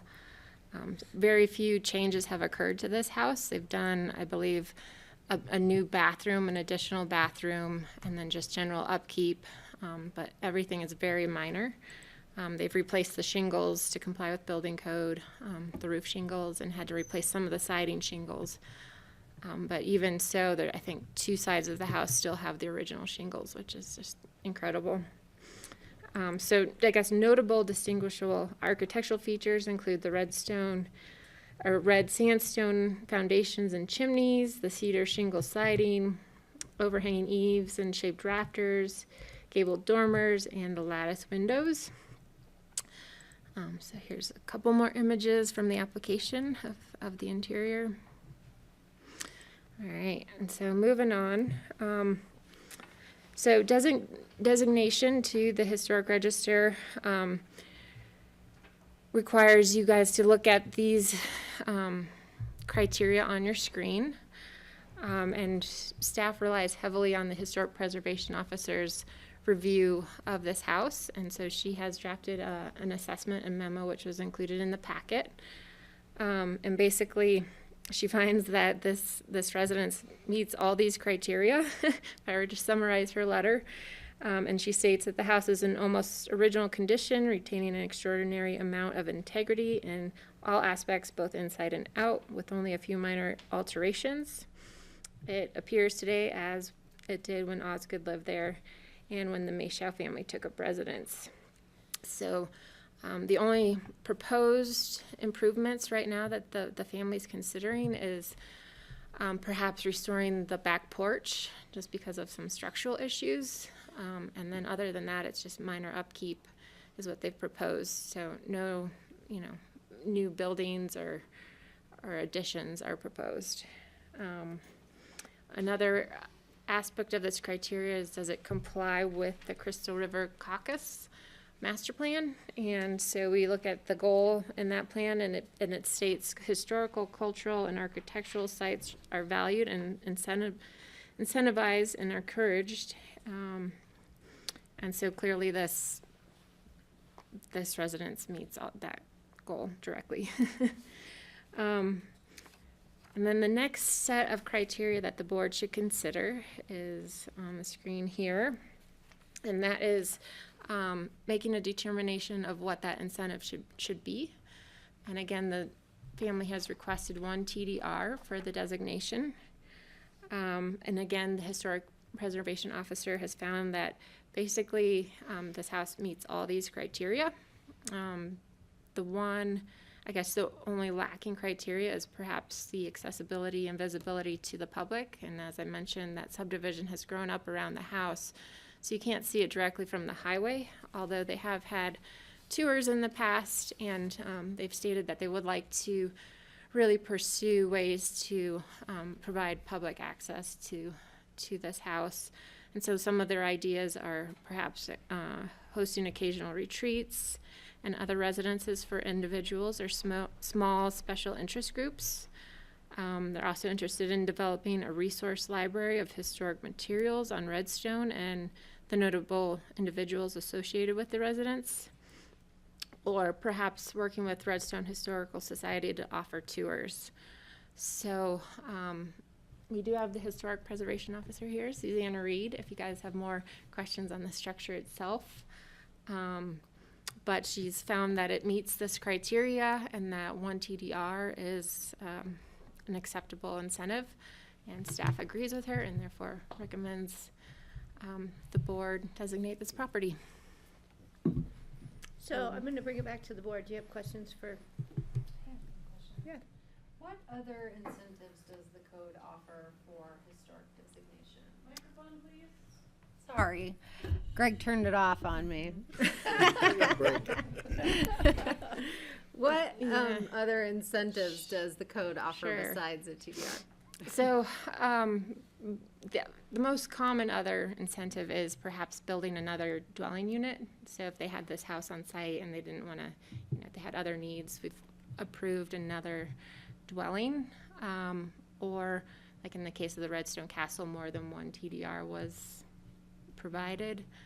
Other than There are a few that, others, sometimes extended vested rights, growth management exemption, so additional exempt floor area. Highland Bavarian, you've been looking at, additional exempt below grade space, garage space, the density bonus for an additional residence. I think those are, am I missing anything, Susanna?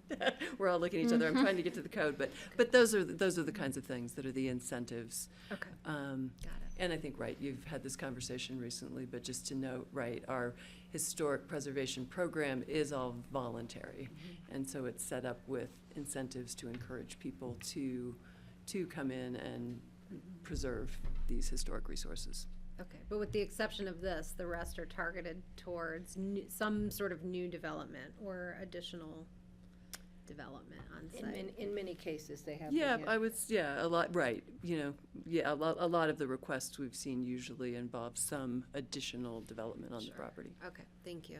And we've had others in the past that have asked for multiple incentives, because technically they can ask for the whole laundry list, and we can whittle it down, or multiple TDRs. Right, and the code does speak to sort of, right, cumulative, and how many incentives and what it looks like when you are asking for multiples, to kind of how to evaluate that. Right, so this is pretty clean on just 1 TDR. Does anybody else have questions for Suzanne? Yeah, please. Question, how does this process work? Is this the first hearing, and then we have a second hearing? There's a public hearing? 1 hearing, public hearing. That's all it is. It's a single hearing, so this is it today. Got it. I would love to see what other alternatives have actually been explored beyond requesting a TDR. As we know, the TDR market has gone crazy, and TDRs are selling for somewhere around $2.3 million. Represents an awful lot of money. It's a windfall, I'd say. And I'm also wondering, where does the 2,500 square feet from this TDR going to land in the county? Who's going to build a bigger house with this TDR? And where will it land? And I've got to say, I'd almost rather see this property expanded with additional floor space as the incentive rather than carving out a 2,500 square foot addition on, or an increase in house size. I'm not sure that's a good idea, but I'd like to see it explored. I'm not a big fan of TDRs being handed out so freely to people, and I'm not convinced of the value. You brought up Highland Bavarian, which is a sore subject for me, because I'm just not sure the historical value is maintained the way it's been proposed. With this one, I'm looking at this thinking, wow, this is an amazing house. I have incredible admiration for Frank Michaud, and I'm glad his family's here and trying to do the right thing with it. But I'm trying to get a feel for what is the actual cost to the community in terms of additional growth, because we keep giving out TDRs and nobody really thinks about where they're going to land, or at least I don't hear about it. So I really wish I had a way to recognize the value of this historic property and the family in it, but I'm not convinced this is the way to do it. So I don't know where I am right now, but I'm eager to hear what other people have to say.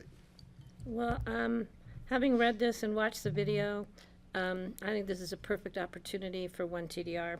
I think putting any additional square footage will destroy the impeccable, incredible preservation that the family has already pursued on this property. And I would hate to see any further development on that piece of property take anything away from that amazing building and the efforts that have been put in to maintain it in its pretty pristine original condition. That's for 77 years under the same ownership. That's pretty amazing. Plus, it's such a part of the Redstone history that to preserve it the way it is, I think, is worth the TDR. And yeah, I would like to have more control, and I think that's a further discussion for the board again with specifying exactly where TDRs go. We can do that, but right now, I think it should be maybe part of the TDR awarding process that we designate more carefully where TDRs are supposed to go and how they're supposed to be used. I do have a question, and I have not been in the Carbondale Fire Department, but is that, post office, is that mural still there? It is. I don't believe it's the original, but it's spectacular. The original of that print is in the Anschutz Museum of Western Art in Denver.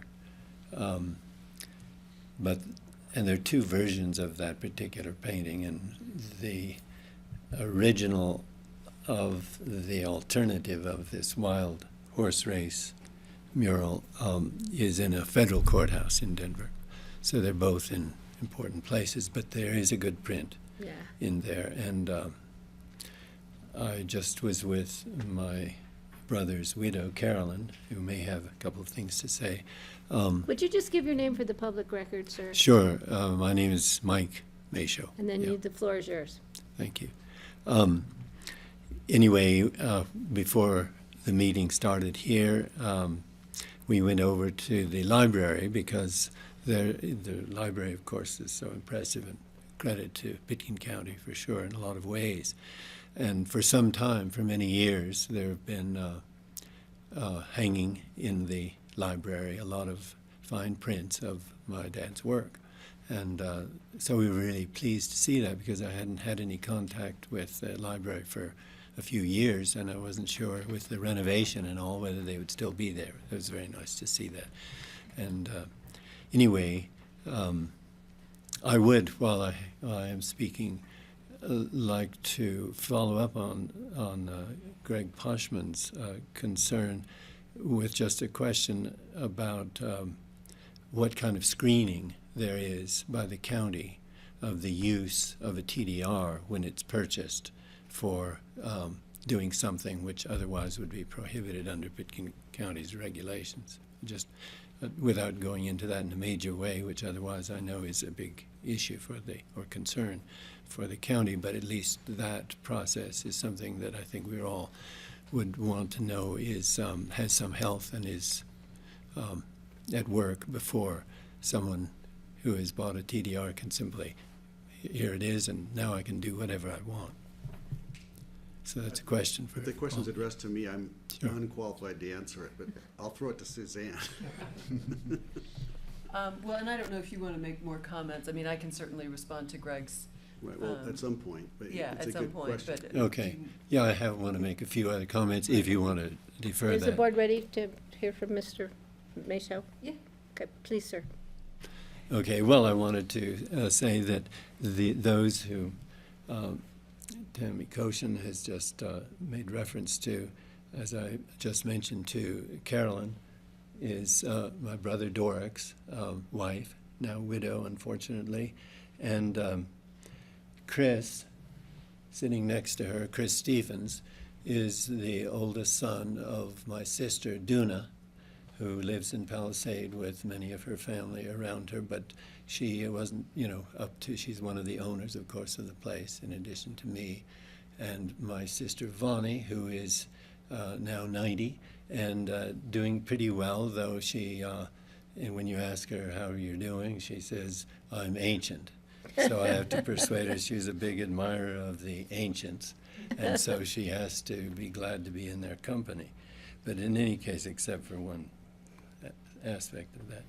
And so my wife, Blakely, is sitting at the end there, and so she is a goad for me and a companion through my life. So that's all I have to say right now, except that I think Carolyn may wish to say a few things. I really want to express our appreciation for the contact and generous help that Suzanne, it is Suzanne because I get confused about the last name. Susanna, okay.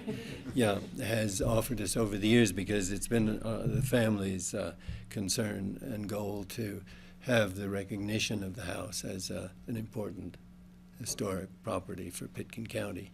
And we started it a long time ago and got it tabled too long. And throughout that whole process, though, several different meetings and interviews, Suzanne's been very, very generous in her time and in it more recently than our contacts with these two.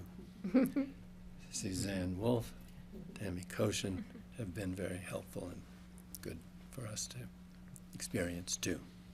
Thank you. Yeah, Greg, please. More questions. I appreciate it, and I don't want to sound harsh here, but I do have questions. And I have incredible respect for the art. I've been a fan of Frank Michaud's work since I was a small kid and first learned about it. I understand that he just lived in the house for about 2 years before he died. Is that right?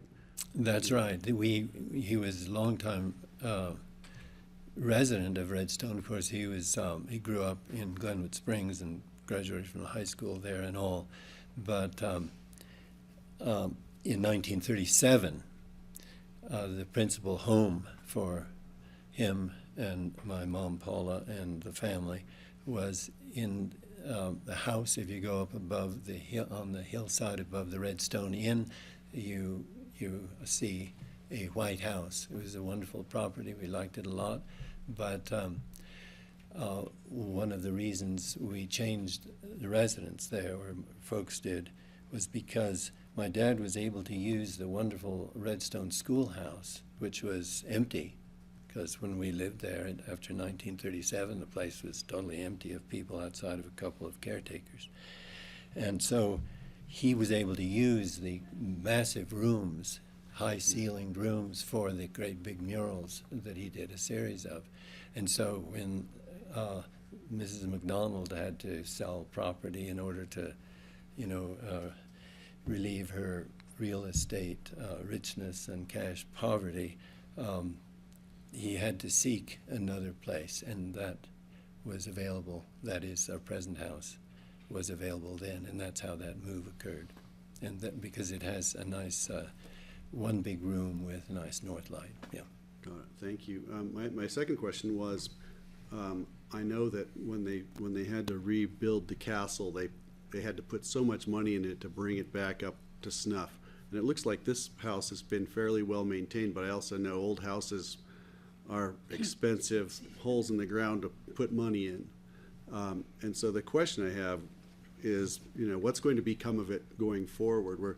We can award a TDR for preservation, and which is great, and I have my reservations about TDRs, but what's going to happen in the future with your family in this place? This is an expensive undertaking, and I'm just wondering, it sounds like you're alluding to making it more public and offering tours, but I don't understand. My question is, how is the community going to be able to appreciate this, and will you be able to actually maintain it and keep it going? Because this is a burden in a way that you're taking on. You're absolutely right. It is a burden in many ways over the years to maintain the house as it has been maintained. And there are always more things that need to be done, sometimes with some intervals. But so the thought of the family is that it would be great if the family can keep it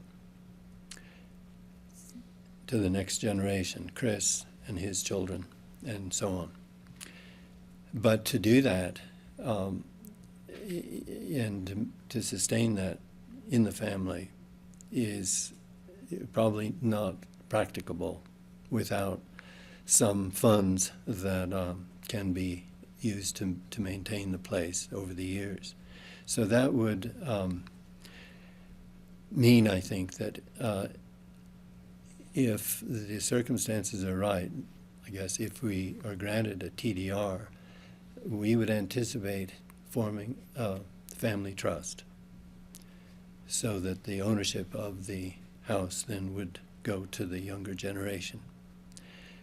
And our contacts over some years with the Redstone Historical Society, one of the principal persons involved in that was Debbie Strom, who was a longtime manager of the Redstone Inn and a big fan of Frank Macho's work.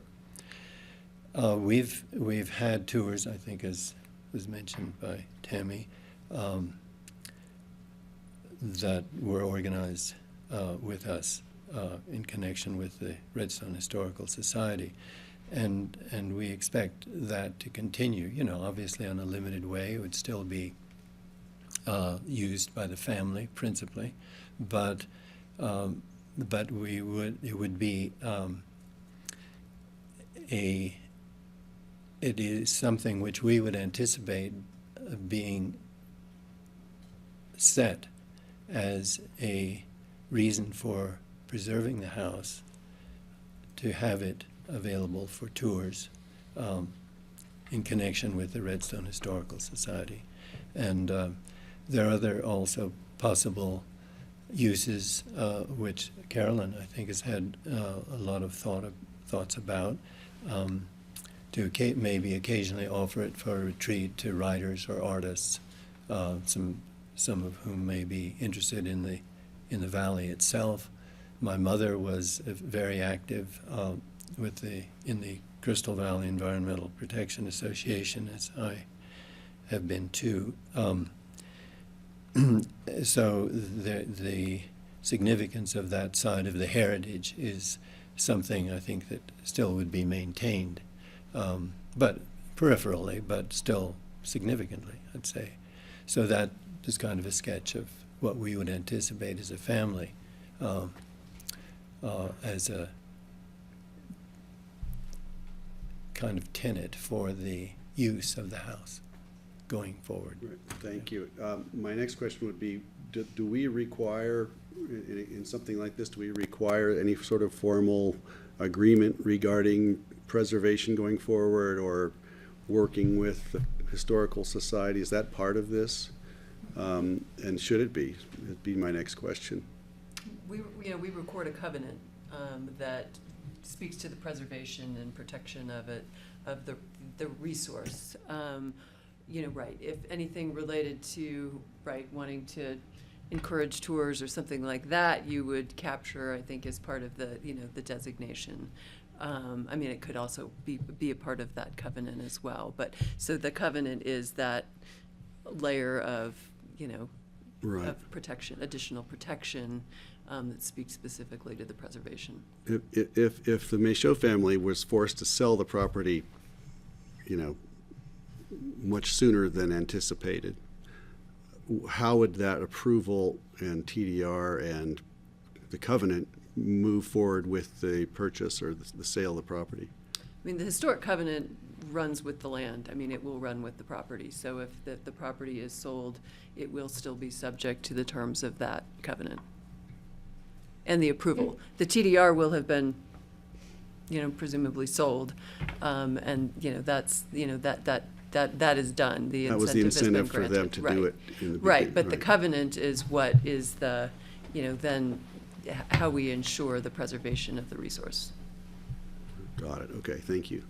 Kelly? Can I just ask that question a little bit differently so that I know I understand? Does preservation of the resource prevent against degradation of the resource? So I understand preservation of the resource is like if someone's going to actively come in and want to do something, they're not going to be allowed to change a lot. But does that prevent from it deteriorating over time? Yep, and I don't know, Susanna, probably maybe best to have Susanna, you do you want to come up and give your name for the public record? That's a great question. Shouldn't I? Yeah, I can leave this You seat. can stay out. put. All right, I'll stay. I can slide over one and Oh, give okay. Susanna a spot here. Hi, Susanna Reed, Historic Preservation Officer. Yes, so we do have a provision for basically anything that happens with the house has to go through historic review by the staff. We do have a demolition by neglect provision in the code. I'm not sure if that's specifically referenced by the covenant, but that does also require that the property owner maintains the property appropriately. Thank you. Can I address, is this a good time Yes, for me to please. address something else? Yeah, you've got the floor. I just wanted to say that we started this process in 2016 with the Michauds, and at that time, everyone was very enthusiastic about moving forward with this, and they were at that time asking for one TDR. And I understand the mind-boggling situation we are in with TDRs right now, but I would hate to see them penalized for that. That they had no control over, really. And in this case, there's very little opportunity to add on to the house or to do any new construction on this lot because it is uniquely small compared to a lot of the other properties that we look at for historic designation. And again, because it was subdivided off the original farm property, I would hate to see them penalized for that. And thirdly, they have done such an amazing job of preserving this house and being committed to this house over the years. And we don't see that very often with other properties that apply for designation. And I would hate to see them penalized for that because they have maintained the house and kept it up and lived within the confines of the original house. So there really isn't a long laundry list coming from my point of view of things that need to be done on the property.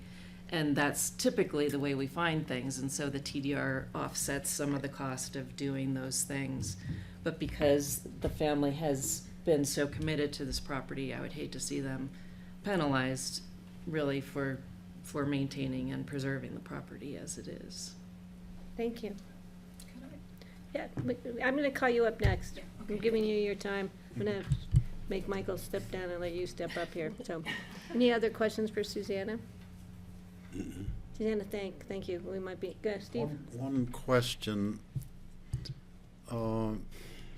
If we didn't do the historic designation, what could somebody do with this house? What would be the maximum house size someone could potentially build on that lot?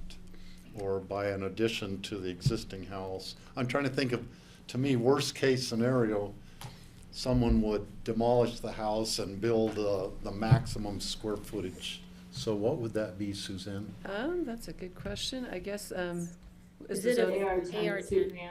Oh, thank you. Right. Laura, did you have a? Laura's voice telling from us the above, zoning. yeah. That was great. Thank Is you, that Laura. Oz? So yes, so 5750. They could tear Thank you, down the Laura. house and build a 5750 And what's the residence. square footage of the existing house? Do you guys know? Total of 7. Yeah, it's about 2,200, around in there.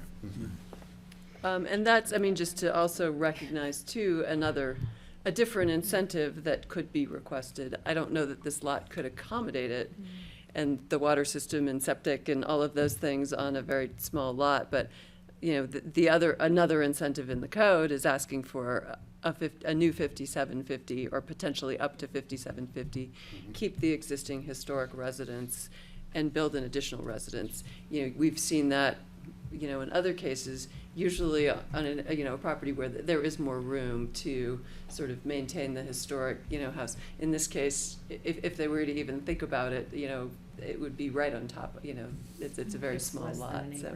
Right, so, and I don't know that even in the you know, again, there are lots of other considerations there. But technically, the zoning would allow 5750. But right, with nothing, if they demolished and it. no protection, right, you know, somebody could come in And I and think build this is- 5750 on the lot. Okay. May I just Yes, sir. add a remark about what could be done? One thing that is notable is my mom, who lived in there and commuted to the Rocky Mountain School where she worked in her little VW Bug. The thing is, we never did anything to put in a little garage. So that's, you know, somebody who at some point might build a garage. Of course, that would have to be approved by, you know, 6 different ways if this designation, you know, goes through.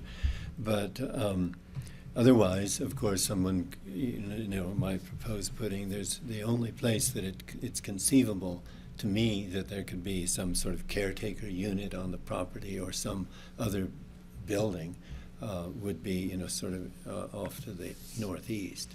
But it's on a hillside, and so that's the only conceivable place where something else could be built, it seems to me.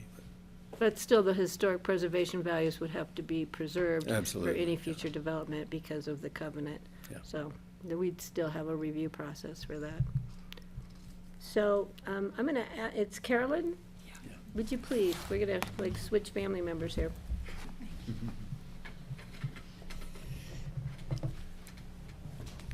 So my name is Carolyn Servid, and I, as Mike mentioned, I'm the Doric Maisho's wife, my late husband. Very, very lucky to have married into the Maisho family 30 years ago. I'd like to comment a little bit about plans for the house and the possible public uses of it. I come to this with a background in running a nonprofit organization that had to do with the arts and humanities.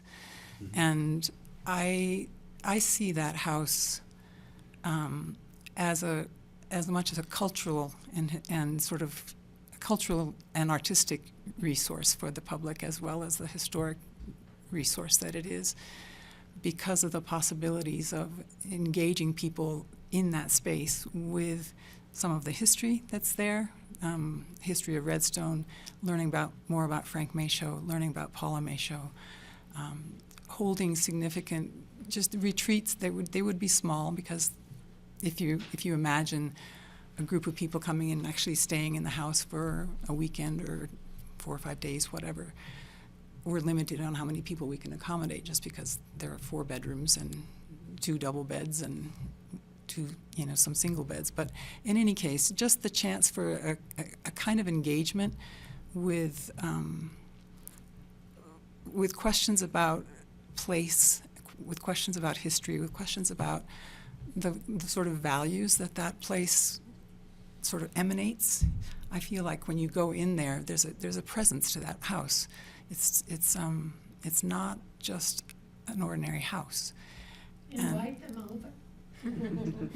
Invite them over.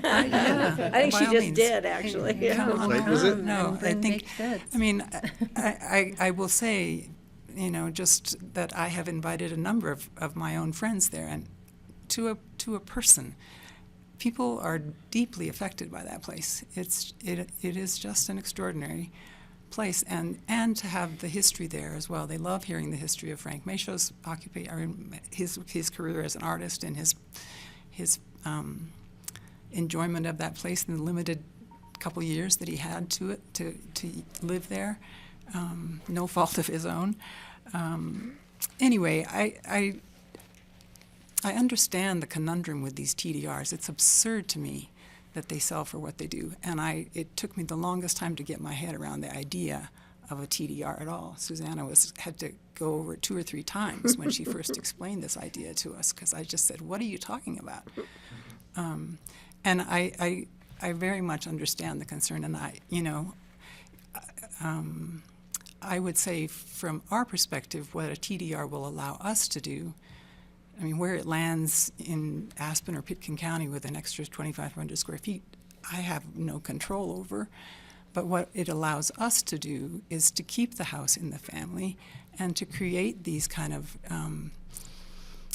long-term, I would say, commitments to that place and to its history and to the people who are associated with it, at the same time that the family gets to use it from time to time on their own. And I love the idea of it becoming more of a public resource. It is an asset to the whole community of Redstone and to the Crystal River Valley. And I mean, for me, that's the TDR allows that commitment to happen on the part of the family. So. Okay, you got me. Leslie and I are. So I know we were looking at a site visit, but I think we might have to do that on our own, so. Well, please let us know if you'd like to come. We would like to, seriously, we would welcome you there. So, if I could, so I love what I'm hearing from you, what you're saying. What I see as a skeptic about the TDRs is that we're going to give you a TDR which you could then sell in order to maintain and live in your house. But I don't hear a guarantee that anybody else will get to see it. It's a great idea and it's aspirational, but is there anything written into this deal we're entering into that would have public access and availability to see Michaud paintings and to see it preserved in the way that it was? Because I feel burned, not by you at all, but in previous historic designations where we've made, what do you call them? You cede something, some value, because they're going to preserve it, and then they sell it, and the new buyer doesn't agree to any of that, and all of a sudden the deal you had is gone, and I feel as if we betray the community when we do that. And well, I don't see you doing that, and I wouldn't accuse you of it, but I worry that unless we have a codified arrangement so everyone understands how clear it is what we're doing, then I don't have a sense that there's a deal. If something were to happen to your family and you had to sell it the day after we make this approval, you could, and you'd have every right to. But what happens to the property and what happens to the public access and the value to the public of this property, which may never be seen by anyone? Well, I'm not trying to get a commitment. No, right now. I understand, but I will just say, the value of this house to the family is extraordinary, and yes, anything could happen to the family. We could all die on our way home from here this afternoon, and it would all go down the drain. Our intention, because of our deep commitment and deep love for this place, is to do what we've said we want to do. And all we can offer you is that, I mean, if we need to codify it in some sort of document, which is possible to do, it seems to me you've not asked other people to do that in the past when you've issued TDRs. And so somehow all of this is coming down on our shoulders now because of the problem with TDRs. I mean, I'm not saying we wouldn't agree to do that, but I'm just trying to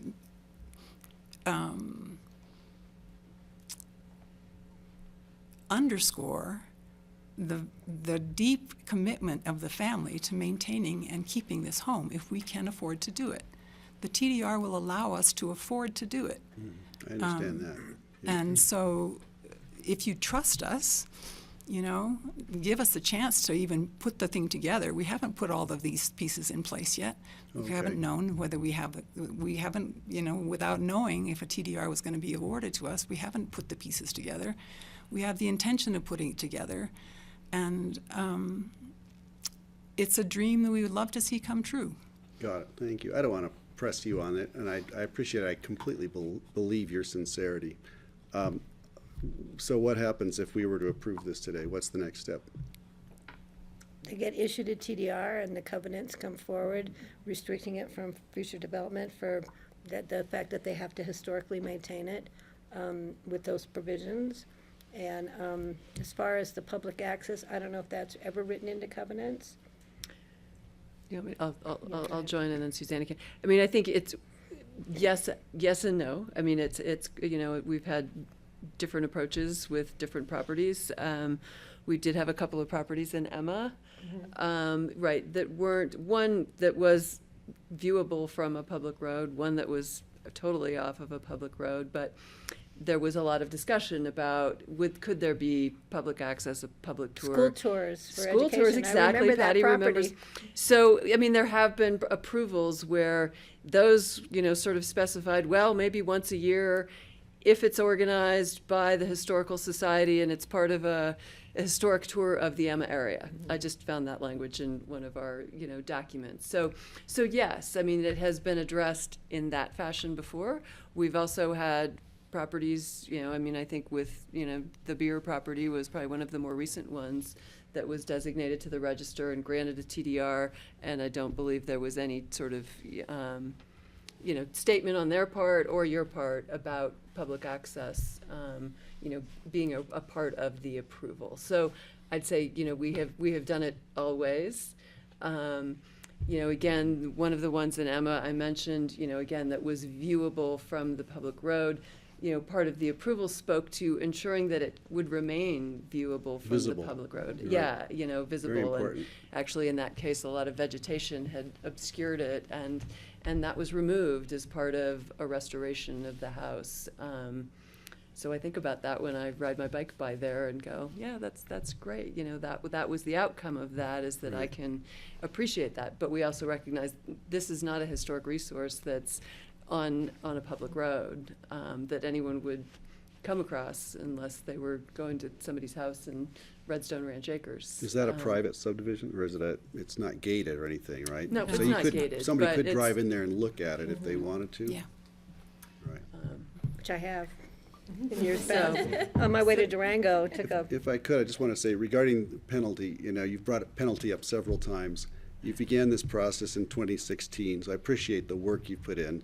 In 6 years, I think the value of a TDR has gone from 200,000, 225 to maybe 10 times that now. So it's not a penalty that I'm talking about, it's a windfall.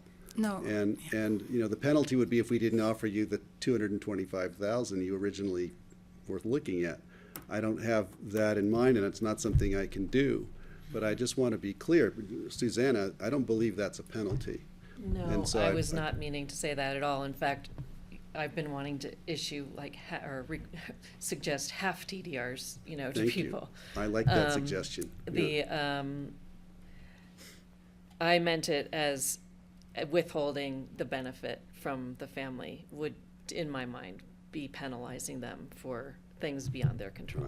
Okay, I'll let go of this if you would agree to work on maybe some language in this covenant that would allow some sort of public access, so that anybody who assumes this property, that's what I would ask for, just as a single board member. I don't know how the rest of my board feels, but I'll leave it at that. And I'm grateful you came in, and this is a difficult thing. It's very hard for all of us. But I think we all need to start understanding what this TDR thing implies. Let me just say one thing that occurs to me that would be easy enough in the covenant to include, which would be tours of the house. That's a very easy public access piece.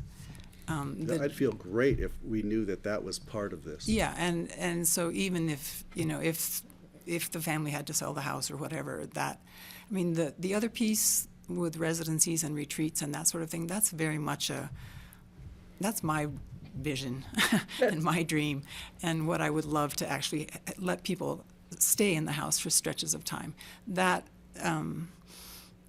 going to be a harder thing to guarantee. The tours are, I think, relatively easy. The Redstone Historical Society is a proponent of this designation, and I'm sure they would love to be able to, show it off. And Okay. and I think that would satisfy me, because that would satisfy us that the community gains a benefit from that. So, I mean, if the covenant were to specify that, that would not necessarily limit us from doing additional things, or would we need to specify all? Right. This would be more, being specific about providing tours. And Yeah. again, I don't know how specific you want it, in terms of. I would leave it to Susanna and you, Okay. but to make sure you understand where I'm coming from. Right. Yeah. Right. Okay, wait, but before we go further, the county attorney has her So hand up, there are and other she may people be in the helpful room here. too, so I have to shut up now. Laura, did you have something that may help clarify this for us? Yeah, I just had 2 points I wanted to raise for the board. The form of the reso does specifically say that the covenant has to be recorded within 60 days of the date of this approval in a form acceptable to the county attorney's office. So I'm here, I'm listening to you. I think that that's something that would be in any form of covenant. And then I just wanted to also clarify on the TDR issue, and Suzanne can correct me here, but this is AR10, when you guys are talking about the potential build out. By right, that's 5750, but this could also be a receiving site for a TDR. So when you guys are thinking about the future possible build out, I wanted to clarify that it's 5750 by right, but this could also be a TDR landing site. Great, thank you, Laura. And Steve has his hand up. Greg is very passionate, as you can tell. He's also very passionate about the arts and culture, so I'm sure Greg is conflicted I'm here. completely But I also want to say tied that up in a Greg is knot of it. speaking for himself on this. He doesn't speak for the whole board on some of his. But, yeah, and, I've been on the board a long time, and we have had applicants that come in and say one thing, and the next day you see the property in the paper. So it sometimes gets hard not to get that chip on your shoulder, and I've spent 20 years working on not having that chip, and I'm going to spend the next how many years without that chip. So 4.5. 4.5 years. And that's not always easy to do, but Steve, please. So I would like to hear any public comments, if there are any, before making my comments. Okay, well, I've been if reserving. the rest of the board I've been and- holding back giving my opinion Okay. and ideas. Well, we do have which to open I do a- have some that I want to address after. We do have a public hearing here. I want to make sure that the board doesn't have any more questions. Yeah. And if there's anything else the family or the applicant may want to say. Thank you so much. You're welcome. Appreciate it. I appreciate you coming up. I should say, I'd like to say years ago, Paula Michaud was offered the opportunity to sell her house. She has to come up. She can't What's come his up. name, She's Mike? disabled. A developer, Frank Kistler. Frank Kistler, who owned the Redstone Hotel and pool. And he said, I'll even take this house down and put it wherever you want it and rebuild it. No, she said, I wouldn't take $1 million for this house. This was in, what, the 40s? No, well, more like Though $1 million was pretty big then. No. But anyway, it is something she would really love to see, that it could stay in the family. And the family is committed to connecting with the Historical Society on tours and, making it available to them as we can. Thank you. Thank you. Thank you. So I am now going to turn, this is a public hearing. I'm going to open this item up to any members of the public. The applicant always willing to and ready to speak, and we will take your comments if you'd like more. Any other members of the public in the room? Seeing none, we'll go to any, oh, yes, sir, you need to come forward, sir, and give your name for the public record. I'm Marty Schlumberger. I've been sitting here waiting for another venue. I've been a builder here for 48 years in Aspen. I've been in this house years ago. This is a great opportunity for this board to preserve some beautiful architecture of the period. And to let it slide for a TDR would be a travesty because it has the architectural standout, the workmanship in it is outstanding, and it's connected to the castle and to that area of this period of the history of Colorado. And there's not many things that you can preserve of this magnitude in that area. So I think it would be a real disadvantage to let this opportunity slide by. You take the Emma store. Are you going to take a house tour of the Emma store? No. If they're going to have a house tour of houses in the castle and things of that nature, this house would be prime to be on a house tour. So I think that part of it, where they would agree to be on a tour, if that happens once a year or whatever it might be for a historical group, is a great way to have some public advantage. But I'd sure hate to see it just sitting as an outsider here to let this slide by with such a fine piece of work down there and a piece of architectural and construction of the period. Thanks, Marty. Thanks, Marty. Are there any members of the public online wishing to speak on this item on our agenda? Star 9 to raise your hand. Star 6 to unmute. Seeing none, I'm going to bring it back to the board, close the public hearing on this. Are there any other members of the family who would like to speak? If you need to come forward and give your name for the public record, please, sir. I'm going to put you on the spot. I'll take my gum out. I'm Chris Stevens. The one thing I would say is that because my grandfather, Frank Mayshow, died at such a young age, we never met him. And our family has proceeded forward kind of with this philosophy that although we didn't really know him, we owe it to the community to introduce this person that we've never known to the community. The difficulty is that we have his art, of course, but we also have this place. And I just wanted to add that if you're concerned about our dedication to making the house available to the community, that was always our incentive. I mean, from the beginning. And I think this is a really good opportunity to ensure that that in fact happens. So, Thank you. Thank you very much. Thanks for that. Okay, bringing it back to the board. Steve. Okay, thank you. Greg said this is a hard decision. To me, this is an easy decision. I would fully support the family receiving a TDR for what is being proposed. The pictures of the inside of the house are astounding, and I mean, I could see this perhaps someday being the Redstone Museum. Aside, you know, instead of a little tiny cabin down there, this would be an outstanding place for the public to be able to go in and see a place from a different era. And it's not only the fact that it was your dad's house, but it was where Osgood first lived in Redstone. It has much older historical significance than just you know, Frank Michel living there. And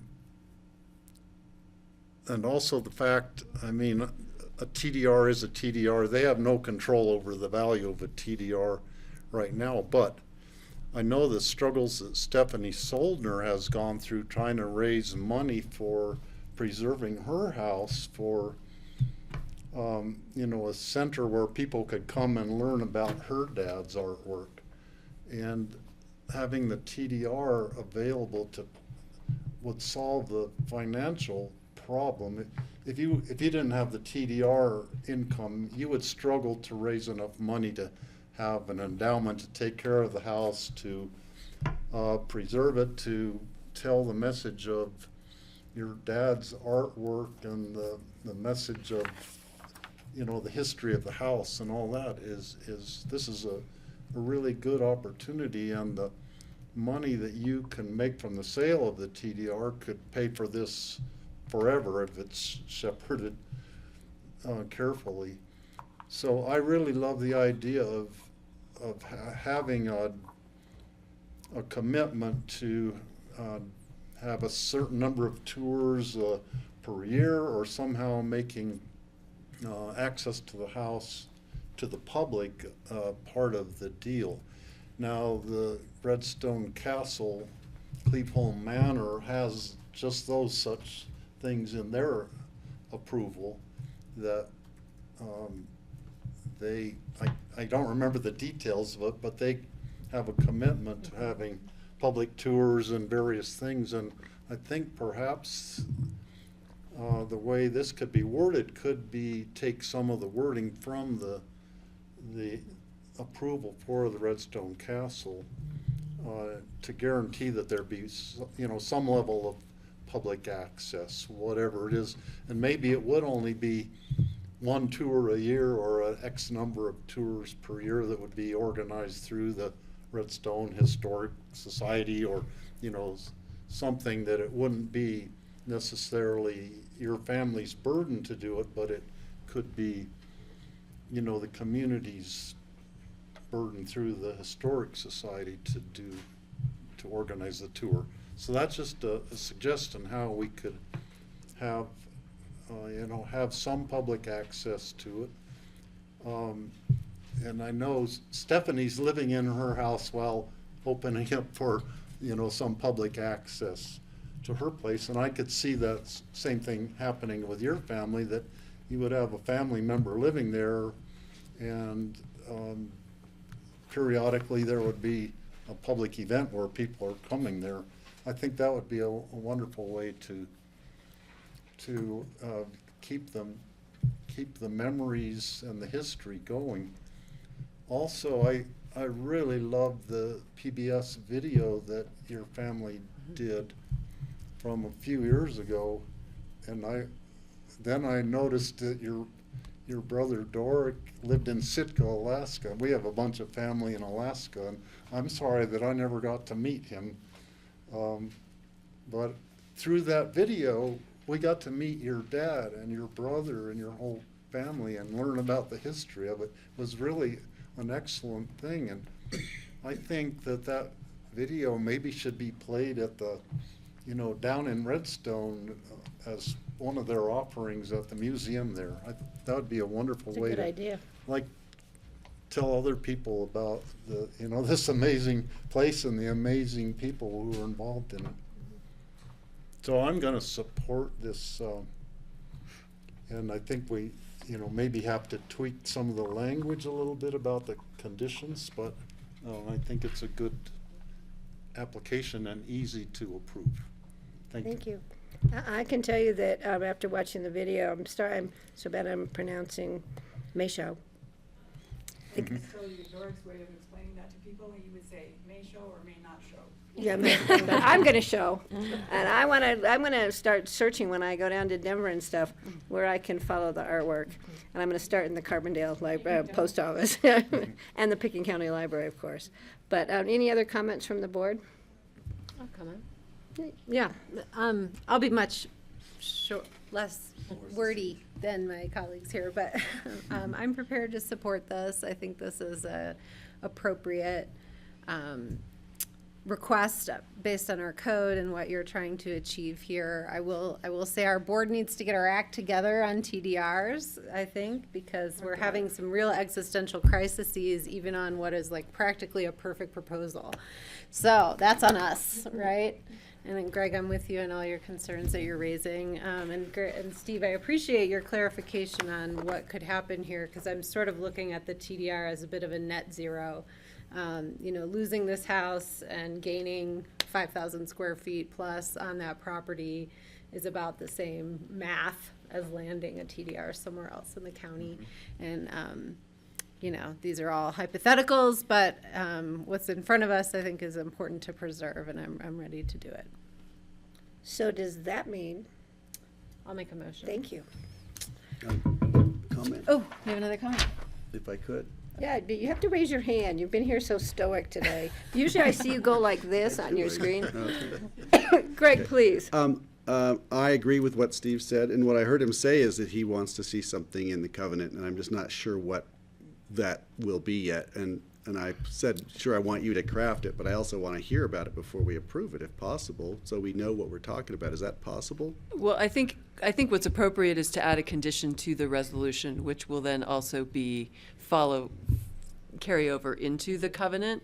So I think I don't have the Redstone Castle, you know, there was a specific number attached to it. There was a lot attached to it. Right. So, I mean, I'm assuming here we're looking more at, you know, a commitment to have limited public tours in association with the Redstone Historic Society. Something along those lines. We can finesse the language, but that would show up as a condition in this And resolution. there'd be a minimum number per And year then- or so, so Right. it's open, but it never is available. It doesn't work. It would have to happen, right? So again, we can kind of go back to some of the others where Right. we've done that, but I guess, you know, we just need a sense from you about, right, if you have a certain number you're thinking in your head, or you're willing to leave it with something like just saying limited, or, you know, again, but we need to put the language into the resolution. Laura's hand is up, thank you. Yeah, to tag on to that, the question is, do you want to mandate a particular sort of number or a particular approach, or do you want to say make available?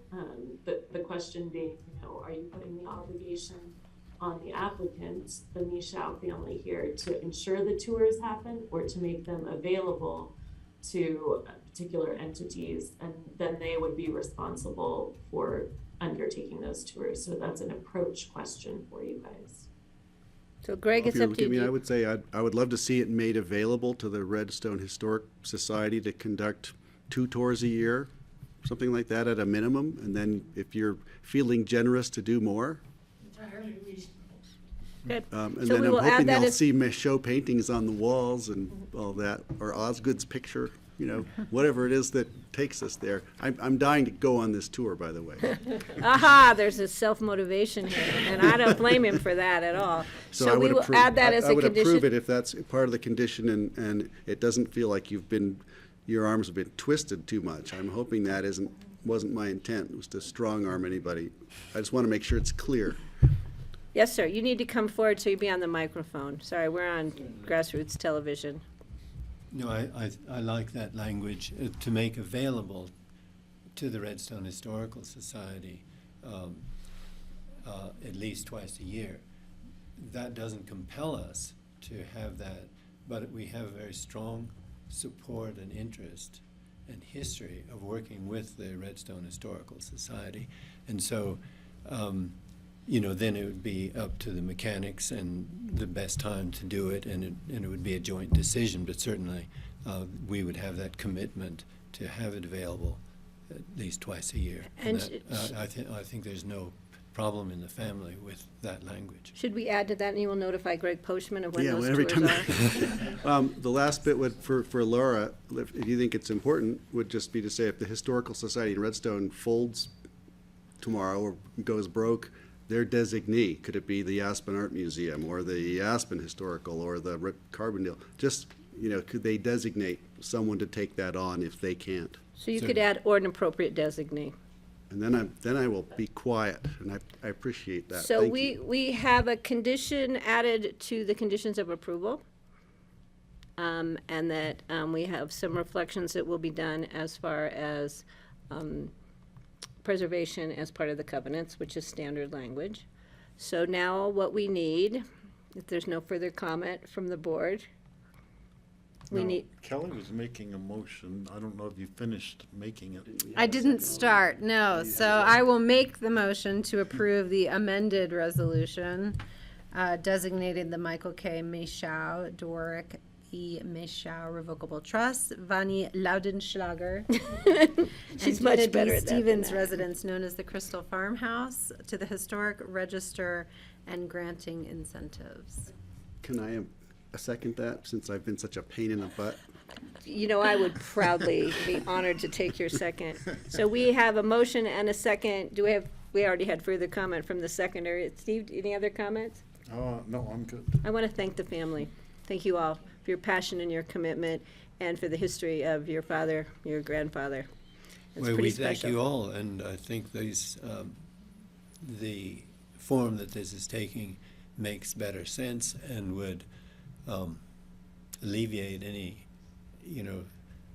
indications of guilt that we might feel over. There you have it. Because that is a very, very serious concern, so I hope you all can get Okay, a so good I handle. will call the question. All those in favor, please signify by saying aye. Aye. Aye. We have a 4-0 vote. Thank you very much. And- And please drive safely going home. You've got me really nervous now. And thank you for continuing the responsibility of this amazing asset. Yeah, it's pretty special. All right, we are moving now to our last item on our agenda. We're going to take 5 while we transition over. Grassroots, 5 minutes, please.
Okay, welcome back again. This is another continuance of the Board of County Commissioners' regular meeting on April 27th, 2022.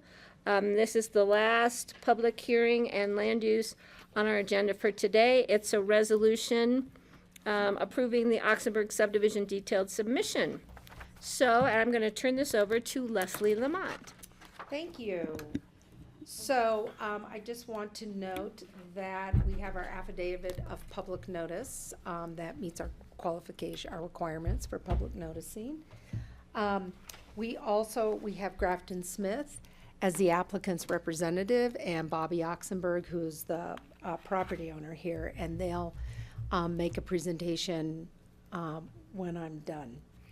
So, let me see, I gotta do my share screen thing with you guys. And this is a first reading set for public hearing, and we're going to continue this to, public hearing will be May 11th. 20. Oh, we're going to the 25th? We're going to May 25th. Thank you. Grafton and Bobby have graciously agreed to go to the 25th. So this is detailed submission review of the Oxenberg subdivision. Final plat application and review will follow after detailed submission. The P&Z reviewed this application at their March 1st meeting and recommends approval to the BOCC of the detailed submission and amendments. This is also an amendment to activity envelopes as well. This is first reading, and as we said, second reading will be rescheduled to May 25th. So in 2018, the applicant received a residential GMQS allotment for 2 new lots. Conceptual subdivision for a 3-lot subdivision and rezoning to planned unit development was approved in 2020. Special review for a caretaker dwelling unit and activity envelopes were also approved. The proposal, that's my note to myself. The applicant requests subdivision detailed submission review and amendments to the activity envelopes that you saw in 2020. Site plan review will be required for any new development on lots 2 and 3. And if redevelopment were to occur on lot 1, site plan review would also be required. And site plan review will be required when the barn is built. As we said, this step of the process is and has been noticed as a public hearing, and the application was sent out and referred to all our typical referral entities so they could provide input on the application. So in this graphic here, just want to orient everybody to the property. Maybe I can open it up a little bit more. So in red is Mr. Oxenberg's property, and it is divided by Highway 82, the Rio Grande Bike Path, the Roaring Fork River, the Rio Grande Bike Path, and Lower River Road. This is one of those tracks that was created in 1978 with the Aspen River Valley Ranch tracks. And the property is a little over 39 acres.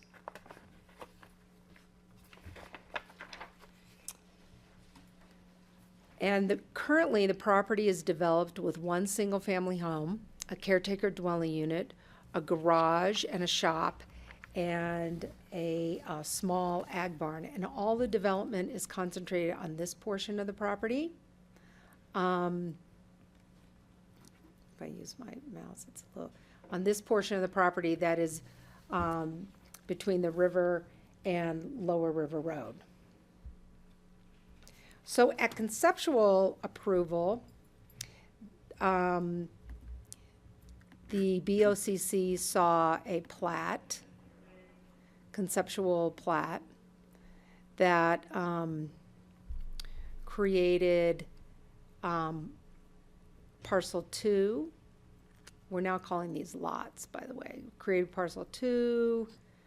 Andrew, how can I do this so it shows up a little better here? Just to the right of those percentages, if you click that, it should show. This guy the or one- this that guy? one, yep. It'll show the whole thing. Ah, there we go. Okay, so, the subdivision down here is, okay, forget that. Why is it so sticky? I know. How about this? So this is parcel 1, and this is the fathering parcel, and this is where the single-family home, the CDU, and the outbuildings are located. This is parcel 2 up here, and here is the activity envelope for parcel 2.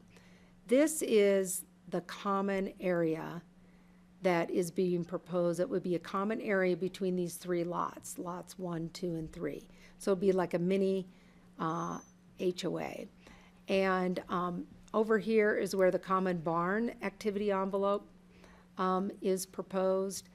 And there was a pond and a hydrant that was proposed over here as an activity envelope. This is Lower River Road. And then parcel 3 is right here, and parcel 3 is tucked in next to the bike path and is between the river and the bike path. So as part of growth management, development rights were approved as growth management allotments, and 8,500 square feet is proposed for Lot 2. And 5,750 square feet is proposed for Lot 3, and a 1,000 square foot CDU. The CDU, the 1,000 square feet, comes out of the GMQS allotment. The barn, a proposed barn of 4,060 square feet, will be exempt from growth management as an ag structure. The property was also rezoned to planned unit development, which allowed the applicant to create 3 smaller lots and then concentrate the majority of the property into a common lot, which is proposed to have a barn and potentially a CDU, or ranch manager's unit. And then it's not, let me see if I can get out of that. Up in here, this portion of the property is proposed as wildlife conservation area.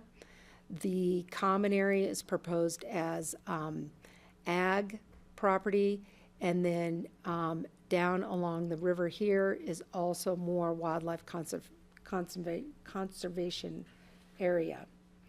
So Lot 1 is proposed at 9.4 acres, Lot 2 is proposed at 10 acres, and Lot 3 is proposed as a little bit over 2 acres. So with this application, there's a couple revisions to this application. So Lot 2 remains the same. The common area remains the same.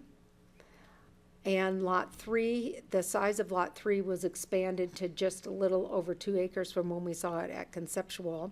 The conservation areas also remain the same. The biggest difference is the applicant is proposing a riding arena activity on this side of the property in the irrigated pasture area. The pond activity envelope, the emergency water pond activity envelope, is proposed clustered next to the barn. And so as part of this, we're revising the activity envelopes and creating a new activity envelope over here. We're detailing and identifying this activity envelope for the barn. Lot 3 has expanded a little bit. And as well, on the final plat, we'll see the Lot 1 activity envelope shrunk, pulled back from the 100-foot setback of the high water, and the high water line will be mapped on the final plat. The square footages remain the same.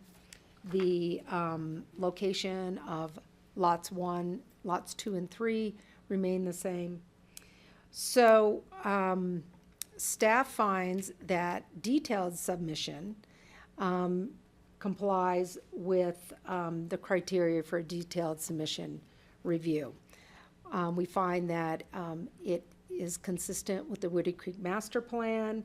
Specifically, the Woody Creek Master Plan recommends slow and careful addition of density in the area. They like to protect parcels that are productive agricultural and irrigated open meadows. They support the use of conservation easements. I just want to point out that anything outside of these activity envelopes is going to be blanketed in a conservation easement.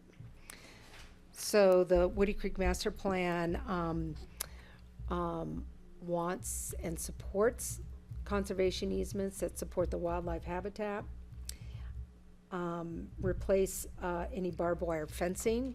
These are goals out of the Woody Creek Master Plan. And the plan also does not support the use of barns for special events. As part of the language in the resolution, and as part of creating a plan unit development, the barn, we have language in the resolution that says the barn shall be prohibited for use as special events. In addition, You say limited or prohibited? Prohibited. Thank you. The proposed subdivision and PUD zoning meet the minimum lot area requirements of the AR10 zone district. Minimum of 10 acres per dwelling unit is allowed.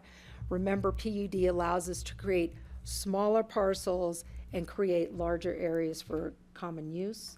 The proposed subdivision is consistent with the surrounding properties that have been subdivided, and there is a development pattern of a house and ag structures and outbuildings, and then large areas preserved as common open space.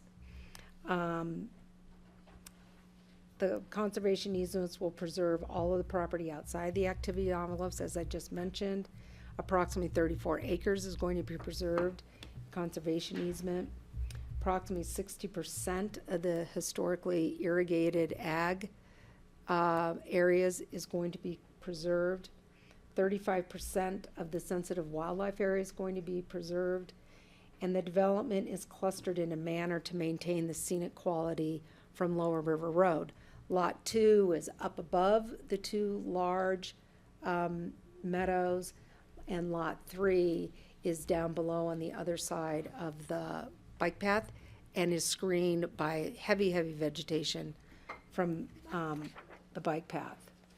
The development of Lot 3, as I just said, is screened from Lower River Road. Only one barn is going to be built on the property. And if any redevelopment of Lot 1 occurs, that home will be set back 50 feet from the high watermark. Right now, the home encroaches, even though it's on a cliff, it's within our 100-foot setback of the high water. So it will be set back 50 feet, which decreases the nonconformity. We also find that the activity envelopes meet our review criteria of the code. They're located on slopes less than 30% and in mapped low wildfire areas. Lot 2 and the barn are clustered together on the property, and the majority of the irrigated pasture and land between Lower River Road and the development will be conserved. So now I'd like to just talk with you about some amendments that I propose making to the resolution. It's really a clarification and edits, and you will see these at second reading, but I just want to tell you what they are. I want to add in the title of the resolution the phrase amendment to activity envelopes. All words in the reso that say parcel will be changed to lots, because now we're creating a subdivision, so we're creating lots. And then under the conditions of the approval, I need to clarify. At conceptual approval, the board was really clear that you only wanted one CDU within the entire subdivision. Currently on Lot 1, there is a CDU. So if a future property owner or Bobby wants to locate the CDU as a ranch manager's unit near the barn, then the CDU on Lot 1 will have to be decommissioned and will go away as a dwelling unit. So I need to just clarify that. And I also want to clarify that, that we are defining the 100-foot setback from the river on Lot 1, like I pointed out on the revised plat. There also are these existing outbuildings on Lot 1. And in looking and listening to the BOCC tape from conceptual, the BOCC limited the square footage on Lot 1, if Lot 1 is to be redeveloped. The BOCC limited it to 4,000 square feet for a primary residence, 750 square feet for a garage, and an additional 1,000 square feet if a CDU is to live on Lot 1. So I want to clarify that if Lot 1 is redeveloped and the CDU is not on Lot 1, that it's 4,000 square feet for the primary residence and 750 square feet for the garage. Also, it is staff's interpretation that the BOCC did not intend, if Lot 1 was redeveloped, to cause the elimination of the outbuildings, that the outbuildings can remain on Lot 1 as they are, as configured, and their current size only. They cannot be torn down and replaced, and they cannot be used to add to the square footage of a primary residence. So I just need to clarify that language in its condition 2A, number 1, 2B, 4, 9, and 10. And you'll see that language at second reading in the resolution. And therefore, I just want to say that P&Z recommends that the BOCC approve the Oxenberg detailed submission for subdivision and the amendments to the activity envelope. Okay, I'm going to bring it to the board for questions or clarification. Craig? Question, Leslie, on item number 5, just the way it says 35% of sensitive wildlife habitat will be preserved. Just the way that's written, it implies that 65% of sensitive wildlife habitat is not being preserved, and I don't think that was the intent. I want to make sure I understand what you mean. If you have sensitive wildlife habitat, do you actually decide that you're only going to preserve 35% of it? What are we talking about here? I mean 35% of the property is being conserved as Okay. wildlife conservation If area. you could revise that to be clear, because I looked at that, Yeah. wow. 35% of Bobby, the what are you total doing? property will be conserved as. It's just the way it was Right. So, and again, I Okay. point out on the map, it's this area above the cerise ditch. Right. And then it is the area along the river. And as part of the GMQS, there is a public recreation access that is being created along the river. The bike trail, there's a portion of the bike trail that bulges out outside of the easement that is also being dedicated to the county.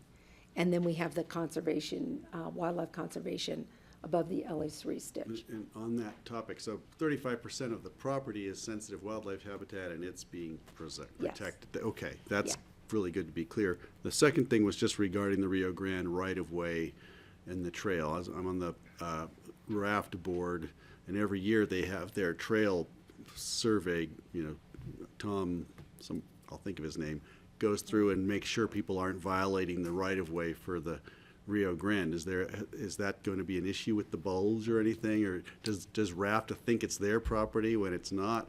I just want to make sure we're clear on all that. Yeah, go ahead. Sure. I could clarify that. It's a bulge that goes on to Bobby's property, and he's now giving RAFTA the easement. Open space. Open space. Yeah, I just wanted to make sure that Right. that was The understood, so paved- it doesn't come back and bite Right. us in a The year. paved trail is outside of RAFTA's right away. It is, okay, Yeah. right. I think I remember This that portion. from A little 2000. blip. Yeah. Right, last time we talked about it. Thank you. Any other questions from the board? And I want to just say something about the recreation easement. It ties to other easements along that side of the river. And I think that's just an amazing piece of the puzzle. We keep fitting puzzle pieces into that as we go up and down the river. And that was kind of my plan years ago to to grab those easements when we could, and this proves that we're being able to tie them together, which I think is big. Steve, please. So I did have a question about if the existing CDU is removed because of, well, if the new one is built on the other side in the barn, then the other one would have to be removed. And maybe it's more appropriate for Grafton or Bob to talk about this when they're doing their presentation, because there was a question about the existing CDU has just the way it's constructed. I think it would be, there's some question about how difficult it would be to be removed or what they could use it for or that sort of a thing. I'd like clarification about what happens to the old one if it is decommissioned. Can I tag on to that? Yeah, with certainly. an additional addition to that question would be, you mentioned something about the structures. I don't know, I haven't been to the site, so I don't know what the structures are. But what we're saying is that they couldn't be torn down and replaced even if they were the exact same size, like the additional structures. Like if you have a hay shed or a wood shed or something and it's falling down because it's so old, it can't be replaced? Is that part of the? The outbuildings on The parcel outbuildings? 1, lot 1? The way I interpreted your discussion about Lot 1 is there's outbuildings, but when they can be repaired and a roof can be replaced and they can be repaired, but they cannot be torn down and completely replaced. Okay, You know, so they can't repairs be can be shifted around, they can't be expanded. they cannot be reconfigured or expanded, and they cannot be torn down and And the replaced. square footage there cannot be applied to elsewhere. Right, Okay, just wanted Right. clarification on that, so it was on. right. And And I yeah. can work on that language a little bit more to make sure that we're clear. I mean, repairs, roof, replace the roof, something's falling in or something like that, but, yeah. Okay. All right. Mr. Smith? Yes, Grafton Smith, and I have the owner, Robert Oxenberg, with me here. As always, Leslie doesn't leave me a lot of room for a presentation, so I won't pound the rubble, so to speak. Just wanted to maybe point out the differences between the conceptual and detailed. Primary one is that we had the wildlife areas as freestanding parts of the subdivision. They were individual units. And to create some responsibility for them and contact people for the maintenance of those areas, we incorporated the hillside wildlife area in with Lot 2, and we included the wildlife area along the river into Lot 1. And that's the reason those lots are they seemingly seem to be big. Originally, they were on the order of 2 to 3 acres, but because we put the wildlife area in them, the number went up to 9. But they're going to be covered by the conservation easement. But we wanted to create some responsibility and some ownership. So who do you talk to if something's not right? Then you have a specific person responsible, a contact person. We made Lot 3 already larger, and so that creates a little bit of it squeezed down. We took some of the Lot 1 agricultural area and moved it into Lot 2 to meet the request that we make Lot 3 larger.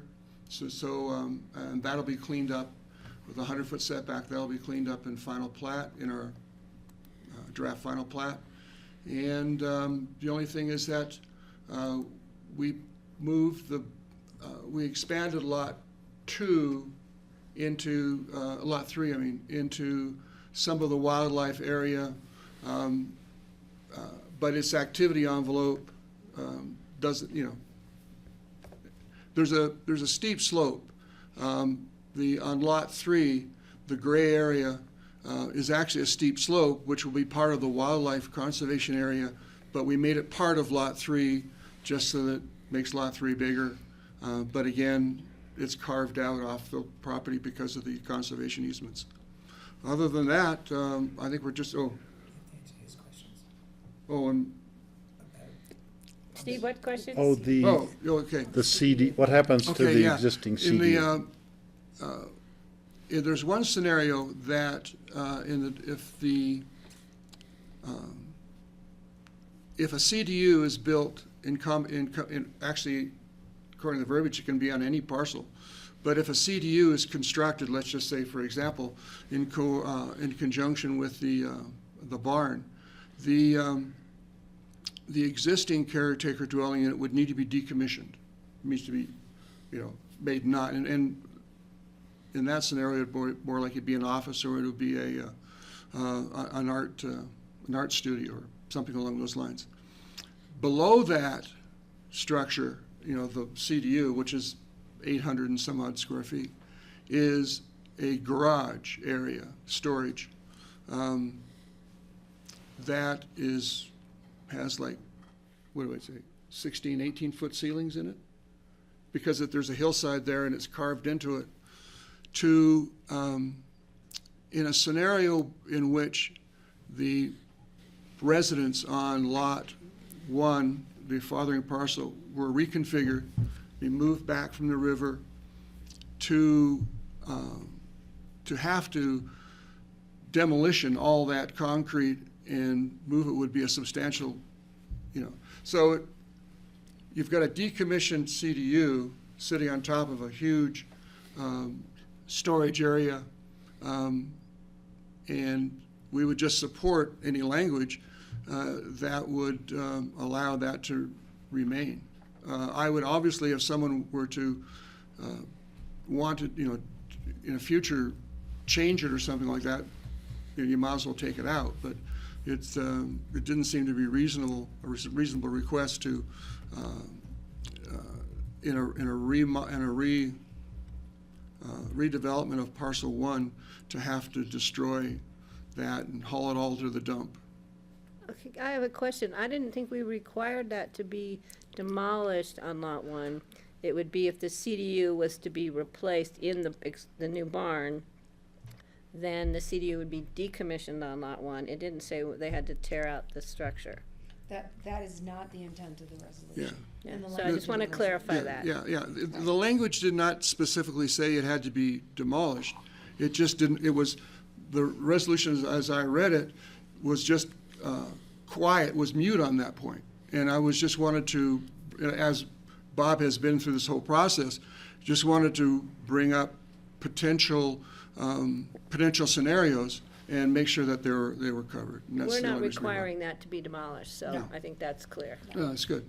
So then how would the square footage be allotted or apportioned?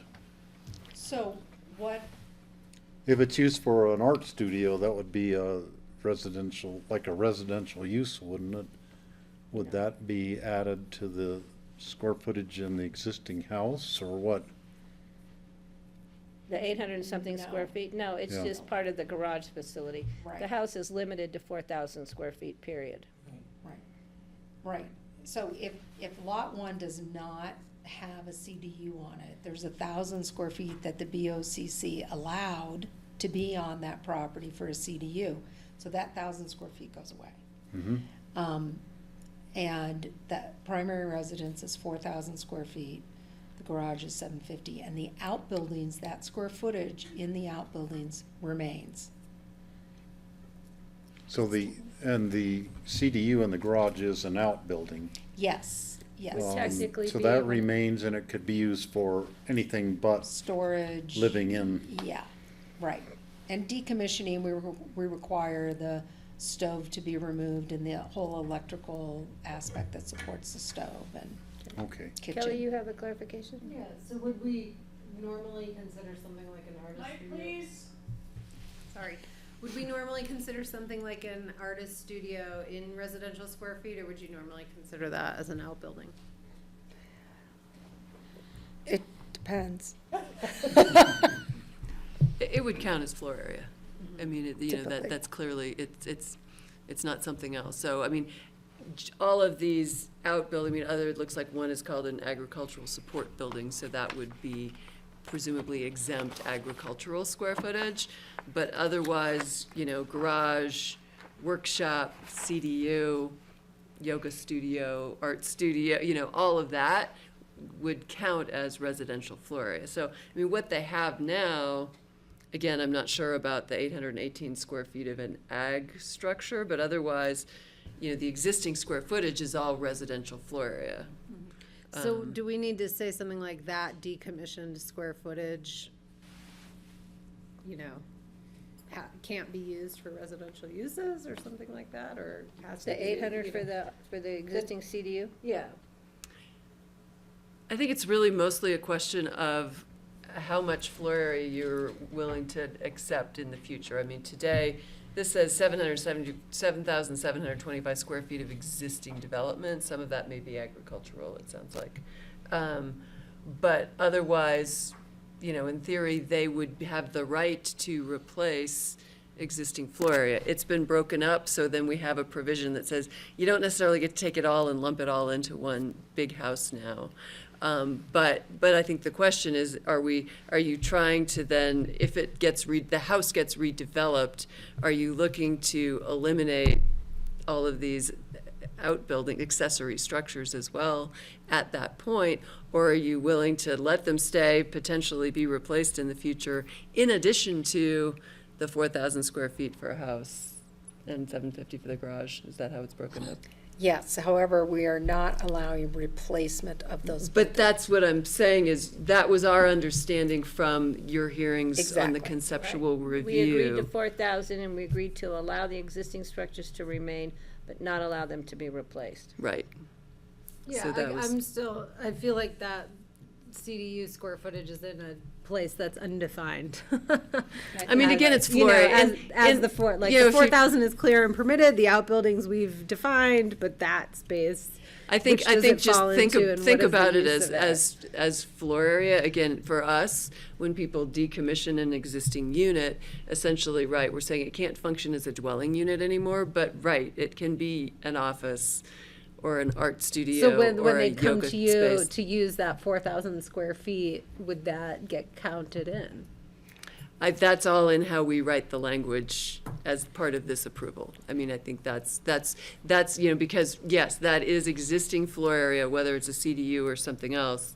If you're okay with that structure remaining, the outbuilding, then you accept that is floor area that will remain and not be counted against the Except 4,000 for a new if they house. just demolish it, it doesn't get to be rebuilt. Right, Right. right. That was That's the key. I know, what I'm hearing though is that, the conversion, not taking the building and any changes to the physical structure, the change of use can happen. Yes. Right, so the change of use of the CDU happens, and either, now it's counted as a CDU. In the future, it either gets counted as residential floor area based on how they use it, or it gets counted as outbuilding. And we've, then it falls into that bucket of it can stay as long as it can stay.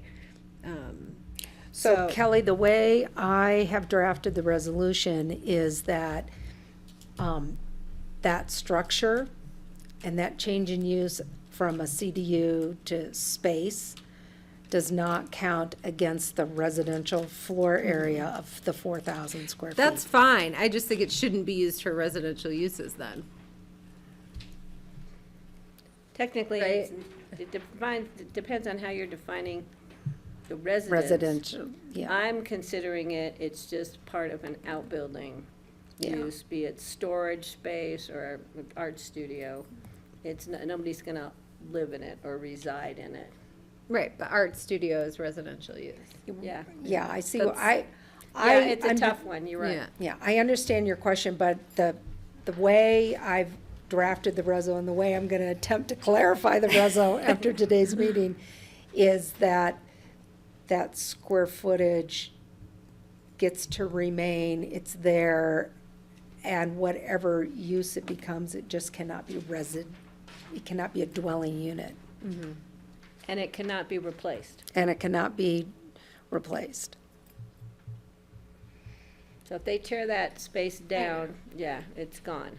Yeah, but they can build a 4,000 square foot house and have 800 extra square feet of residential use until into the future. So we're agreeing to an 800 square foot residential bonus Technically. based on that. And getting large amounts of conservation easement. Without It's just not what we without discussed TDRs. in the first round. Okay, let me make sure the board is clear. Or as mud on that. Well, it's, part of it's clear as mud. I heard two different things. Susan, or Leslie said two different things. One is it can't be used for residential, and then number two, if it's used for residential, it would count against the total residential square footage. No, what I meant to say is it cannot be a dwelling unit. But then we're using art studio as an example, is that a residential use, or is that a? Well, I think going back to what Suzanne said, in a typical scenario, we would count all that square footage. And that is square footage. We count it as floor area. We really only count, we have 3 buckets on residential property. We have residential, we have ag, and the residential can be broken down into a single-family home or a CDU. We don't then further define residential as a yoga studio or a, even, and then, ag or equipment storage buildings or greenhouse or ag, These outbuildings, there is a llama barn. You guys have called it the llama barn, right? There's a barn that is an ag, that's what I'm calling the ag there. And then there's these 3 other outbuildings right now. There's a garage, and then there's this large storage space with a current CDU above it. Okay. And thinking about the grand scheme of things, this proposal is way better than a previous land use proposal on this same land that we turned down before you owned it. The other question I have is because it's a PUD, do we have flexibility then to craft? Obviously we do. We can make the lot sizes smaller than the zoning because it's a PUD, so we have that flexibility. Right, which is what this plan represents. Is flexibility. Lot 3 is just 2 acres. Right. So we do have some flexibility in our definitions and our use of square footage. To a Yes. certain extent. Mhm. Okay. Okay. Question? Yeah. Just, to clarify, I thought I heard somebody say that there was only gonna be one CDU on the entire All parcel. three lots. All 3 lots. So what happens if the one that's existing now doesn't go away? Does that mean you can't build the one on the barn? Yes. Is that how? Yeah, we wanted to have 2, because I wanted to keep the same one, and I wanted to be able, am I allowed to say? Yeah, just give your name for the public I'm record. sorry, Bobby. Robert Oxenberg, sorry. Yeah, but at the last meeting, a year ago, it was suggested that we just only have one on all of the property. I wanted to have a barn manager because we're gonna probably have like 12 animals in the barn. So that's what it came down to, so. So you can And I have just either haven't or. I just haven't decided to know which To way. give I it should up go. to lot Got it. 2 or Okay. not, yeah. All right, thanks. All right. Grafton, you had something, or did we clarify it in the discussion? Well, no, I mean, just to land on the, to circle back to the CDU thing, is by this proposal notwithstanding, if you have 3 parcels, 3 residential parcels, you should be allowed 3 CDUs. But that's not the case here, so, we're recognizing that one of the big thing was to reduce density on the property, and so we're perfectly happy to accept the requirement, the restriction to 1 CDU on the property. The only other thing, there was another requirement on the barbed wire, I just wanted to bring a couple of kudos up, is 95% of the barbed wire has already been taken down, and the other thing was that another requirement or thing that we offered in our GMQS was to install sprinkler over, instead of using flood irrigation, to use a much more efficient sprinkler. And that has been already installed on parcel 3. Parcel 1 Oh, was. parcel 2. Parcel 3. Oh, parcel 3, lot 3. Lot 3. Lot 3, that was flood irrigated. It is now sprinkled, or sprinkled. And so Bob is actively pursuing the requirements, even though we haven't been granted our approvals yet in full. But just to show Bob's conscious intent to meet all his requirements, and he's doing them in advance of when it's required.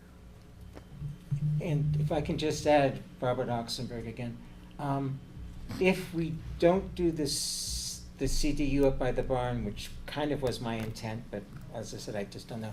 If we don't do that, we're giving back the 1,000 square feet or that we got in the GMQS. We're not using that for that CDU, if that makes any sense. Part of the GMQS allotted him 1,000 square feet, yeah. And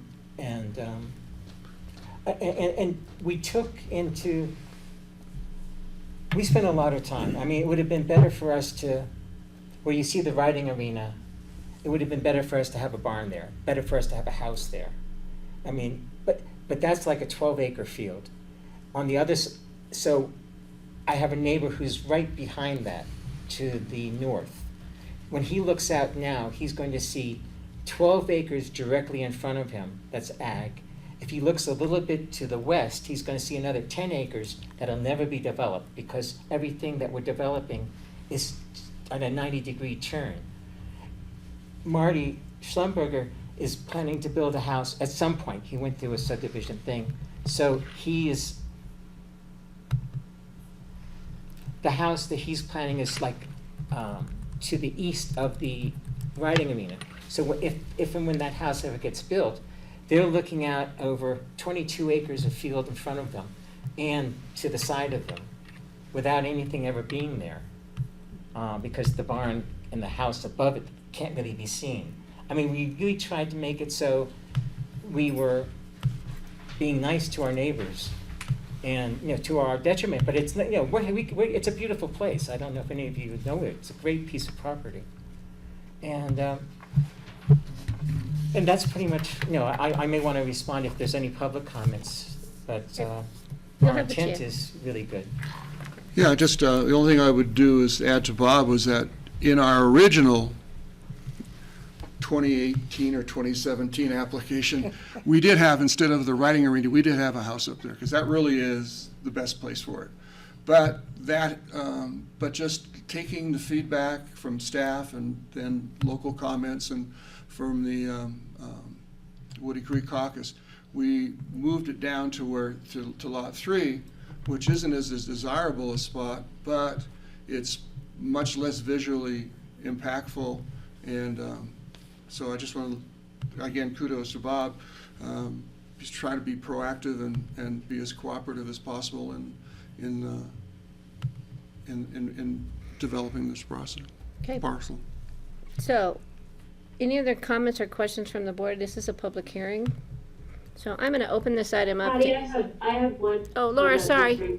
Yeah, jump in. No, I just wanted to make sure that Leslie had caught in paragraph 11, in the paragraph 11A2 and paragraph 11B, it references 16A and it should be 11A. Thank you, Laura. Leslie's looking at that right now. So On the paragraph conditions? 11. And in the conditions? Yeah, so this is in the, in the now therefore be it resolved. Under 11? When you're in 11A2, it references paragraph 16A1, that should be 11A1. Oh, And then in the next paragraph down B, 11B, it references 16A, it should be 11A. right, both of those. Great. 16. Thank you, Laura. All right. Now, we're going to open the public hearing. So I have a question about the public hearing. Is there one today and one on the next? Yes. So we'll This have two. notice today under public hearings, and we will continue Okay. it to the second reading, but thank you for the clarification. Okay, just wanted to clarify. Yeah, I generally do that because it'll come back in under land use public hearings again on the 25th. So I'm going to open this to the public. Are there any members of the public in the audience wishing to comment on this item? If so, we need to, Grafton, just have you move, so we just need it to be in front of the screen. Sure. But we'll bring you guys back up again.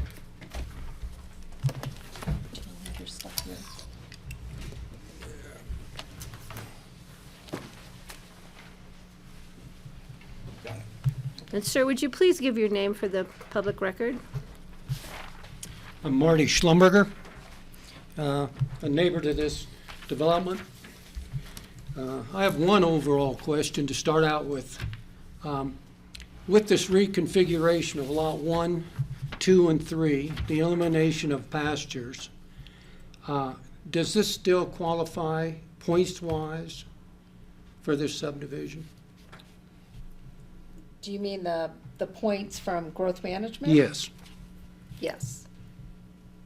So with Yeah, because there- reconfiguration, every parcel on this, it still qualifies, and he doesn't have to go through Growth management again? growth management again.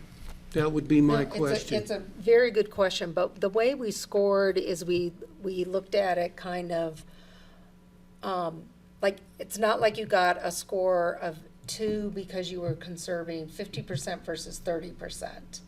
We looked at the total of, there was wildlife conservation, there was irrigated pastures were saved, and there was ag land that was preserved. It was like, it was the whole package. So tweaking this and the ability to move Eliminate things- ag move lands things- and eliminate things Right. like that, and eliminate wildlife area didn't hurt the score. The wildlife area is not being reduced. The wildlife area was always synonymous with the 100-foot setback. And the only thing that we're asking for with the difference between Lot 3 and Lot 2 is just shifting the boundary. Okay, so we're all in consensus that the point system is still intact. Yes. Okay? Yes.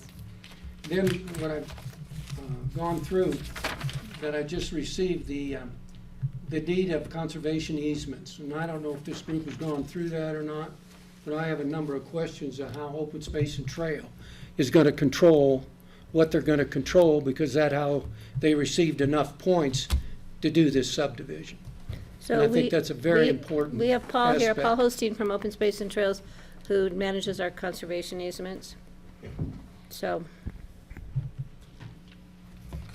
the question specific is, how are we gonna manage the conservation easements? Who manages it? Does the owner of Lot 1 manage the open space? There's a process, and Paul will explain it. Okay. Yeah. Paul Singer, Open Space and Trails, Agriculture, and Conservation Easement Administrator. The way the conservation easement for this particular property is set up, it's 3 lots now. So we're gonna have to make some amendments to that CE, but generally, every landowner is gonna be in charge of stewarding their own lot, and the common area is gonna have to be stewarded in common.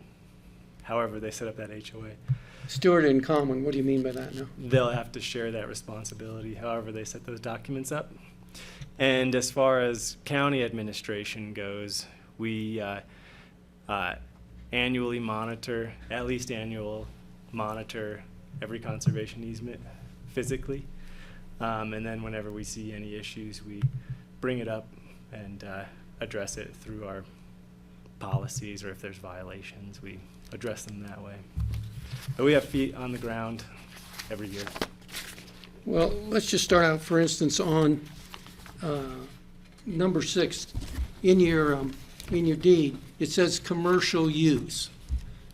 Now, in this conservation easement, the way it reads to me, that you have commercial use, not limited to commercial use, following uses of the property in home occupations.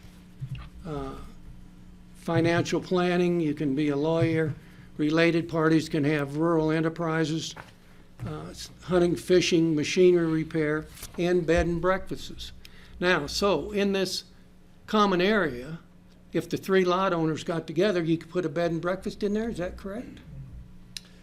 Well, there would be no structure to serve that. That's it. So this is simply saying that if you have a facility, we're not going to restrict it through the conservation easement. If Bob wants to do a bed and breakfast in his house on lot 1, that would be fine. But that's not covered by the conservation easement. It's covered by the conservation easement, but then in addition to the conservation easement, we have the land use code and everything. So this is simply just saying the commercial uses listed out here are customary practices that happen in conservation easements, so long as they're not hurting the conservation values of the property. So in the barn, you could have a veterinarian office. No. Barn has been restricted, as my Yeah, the understanding. barn is being restricted. So the conservation easement is blanketing the property outside of the activity envelopes. So nothing, if somebody wanted to do, let's say, some kind of structure in the conservation, so the conservation easement says bed and breakfast. If somebody wanted to do a bed and breakfast within the conservation easement, first off, they would need to amend this approval, creating an activity envelope for some kind of structure that would support a bed and breakfast. Within the activity envelope in the barn, that is exempt ag square footage, and we're pretty clear in the code what can happen in exempt ag square footage. Plus, we have the language in here that limits the barn to like no special events. It's a barn for the HOA. So if there's a use that the HOA gets together and wants to put in there that is inconsistent and incompatible with why we set up the common barn, and I think we have some language in the resolution that talks about what kind of ag uses can be on the property. And if you were to set up an activity envelope, amend the conservation easement, then you'd have to find a way to get your square footage allotment, because you're not allotted any more square footage on the entire property. Right. Lots Right. 1, 2, and 3, Right, right? right. So when it says that you can have processing or sale of farm and ranch products raised on the property, that means you could have a food stand on there and sell radishes. So just to clarify, both the land use code and the conservation easement would be applicable to the property. One does not negate the requirements of the other. The conservation easement as written is designed to set out things that would not detrimentally affect the conservation values associated with that. But any sort of uses would also have to go through any sort of land use process that's in place at the time those are requested. So land use trumps conservation. Both Sometimes. exist simultaneously. Sometimes. It's the way It's I a think little about it. vague to me. The more restrictive is what is leading, is how I think of it. But any changes would have to come back through a public process. You're right. Couldn't just happen in the midst of the dark. Okay. Yeah, Let's- let me just, because we've talked a lot about this, I just want the board to be aware that in the resolution, number 2B, where I talk about a draft subdivision PUD agreement, in 2B, number 1 and number 2, that's where we lay out the uses of the barn. And the board also during conceptual review was clear that you wanted us to create some kind of opportunities related to ag uses on the property. So we say in the resolution, specifies the common barn and a common lot may only be used in association with raising, producing, or keeping of plants or livestock, or cultivation and management of other crops or farm products. Agricultural operations for the production of industrial hemp or cannabis are prohibited on the common lot. And then we say, number 2, specifies that commercial activity associated with the raising, producing, or keeping of plants or livestock, cultivation, management, other farm crops may be considered if those uses are consistent with the subdivision PUD approval and conservation easement. And conservation. And conservation easement. So when we're talking about the barn, we're talking about uses specific to that activity envelope. Just in that envelope? No, but ag uses outside of the envelope in the ag area are then part of the conservation easement. I'm not sure I totally understand that. Let's move on, considering time. Then I think the next one that bothers me a lot is water, because water's become one of the most important things out there. In the way I read this deed, that you can lease the water and take that water off that piece of property for 10 years. Not with the conservation easement, I don't believe. That's what it says. Wait a minute, is that correct, Paul? Oh, we have specific language for, H, read H. yeah, temporary stream in-stream flows. And Laura could probably speak to this a lot better than me. But, Yeah, so this is a. That's the this Gail is- Schwartz bill. yeah, it's the 10 years, you still have to keep 3 of it, but. Yeah. Go ahead, Laura. So the county is not in a position to separate the landowner from his or her water rights. However, we find that if the water rights were donated temporarily to an in-stream flow program, that would not negatively affect the conservation values. Pitkin County is not the owner of the water rights under the conservation easement, but the conservation easement does provide restrictions on if those water rights were to be used off property, what or what would not negatively affect the conservation values. So it's a temporary transfer as granted by state statute that allows you to do that in order to maintain in-stream flows as a benefit to the entire community. But I thought part of this approval was that they had to irrigate and maintain the open space and the pastures. They would have to prove that before they could separate out their water rights. Correct. It could not negatively impact the conservation easement. Leslie? And as part of the GMQS, Robert committed to binding the water to the property. That was So he couldn't sell it off the property. Yeah. right. And that was part of his commitment in GMQS.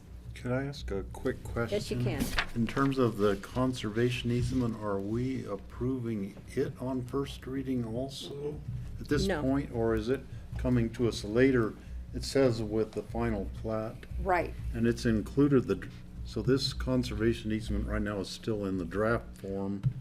It's not in, we haven't seen it We haven't seen before it. this, and we haven't approved it, so.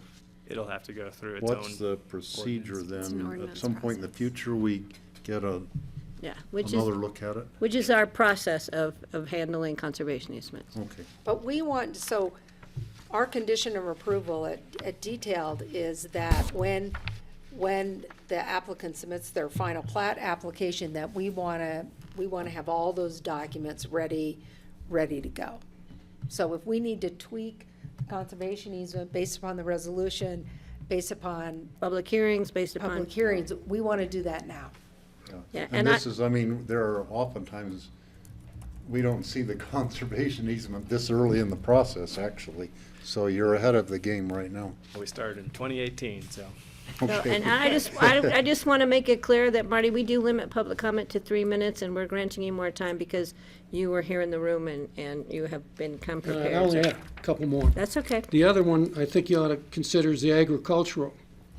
And that would be number 1 in the agricultural, which this bothers me a lot, that on this The easement? controlled land that the conservation easement is going to control, and I still don't get it, how the owners can control it, open space can control it, and how that all works. But anyhow, it says on there that you can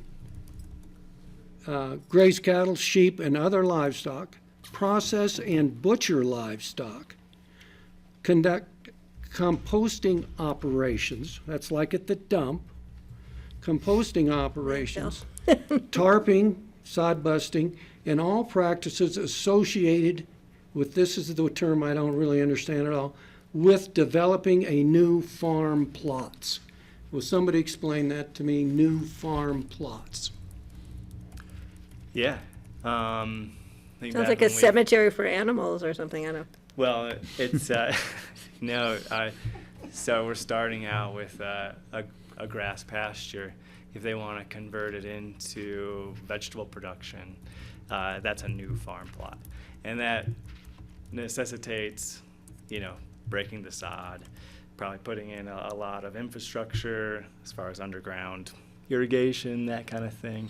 And when we first came through, and we were talking about this property in the common ag area, I remember we spoke about making sure that this property wasn't, or the conservation easement wasn't unnecessarily restricting this from that use. That if somebody came through, or if these three landowners came together and found a vegetable producer who could do some production on this property, we didn't want to restrict that in the conservation easement. So we wanted to make sure that this allowed for that.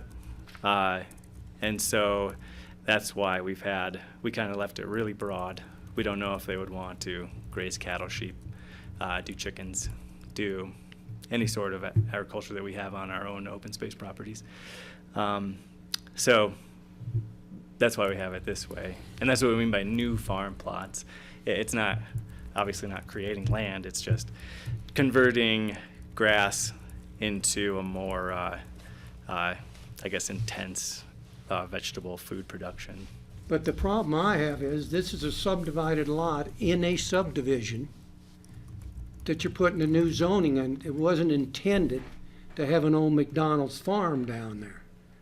And in a tight subdivision, which there's so many houses close by, and Steve can attest to this, that if you raise hogs and sheep and chickens, the flies and the other activities around there, and butchering as in here, is not conducive to the area.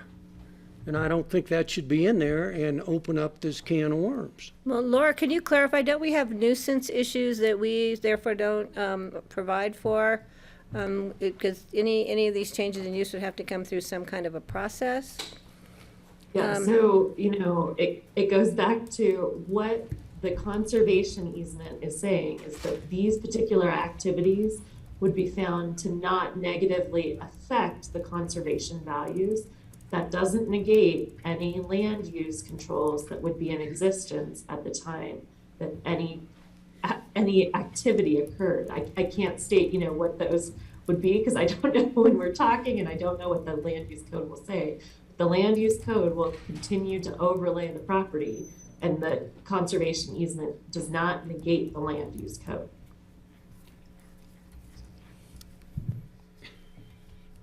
Well, then why are we putting this deed on there with all these things?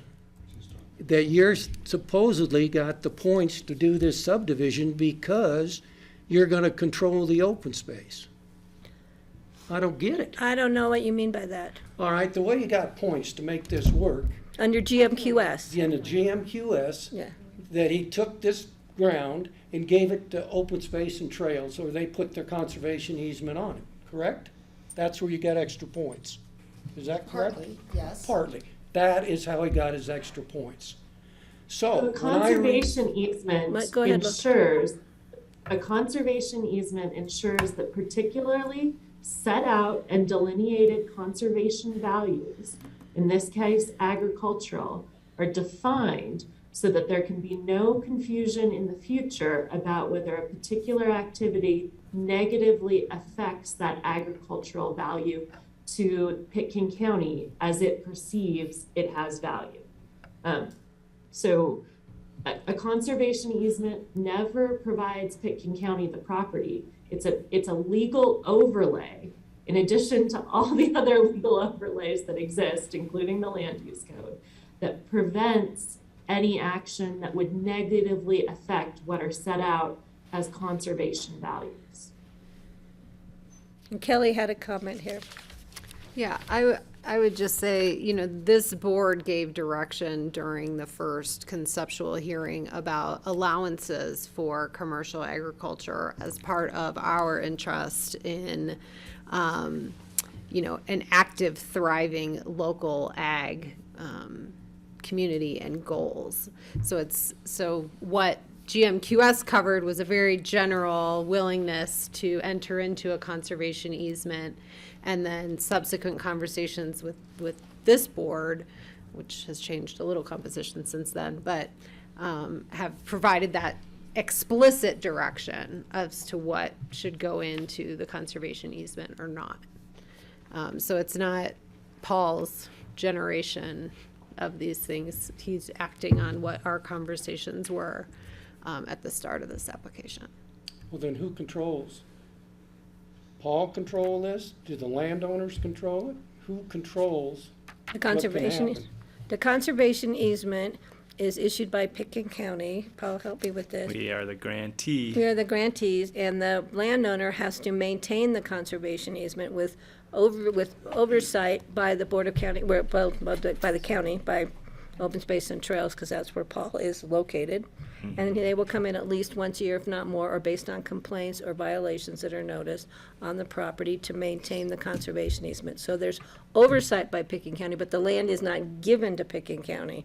There's a conservation easement overlay. I understand that. Yeah. But then Pitkin County Open Space and Trails could go to Bob and say, we've leased this to old McDonald down here to build this farm. Plot. And Bob has to go along with that? No, no. The opposite. Bob could come to us and say he wants to grow potatoes in this plot. Hire farm someone plot. to grow potatoes. Exactly. Yeah. I think I can make some amendments to it to make it clear that the That he could have a butcher plant and some other things down Well, there. that would Land probably, use code. that would probably denigrate the conservation value to put in a butcher plant.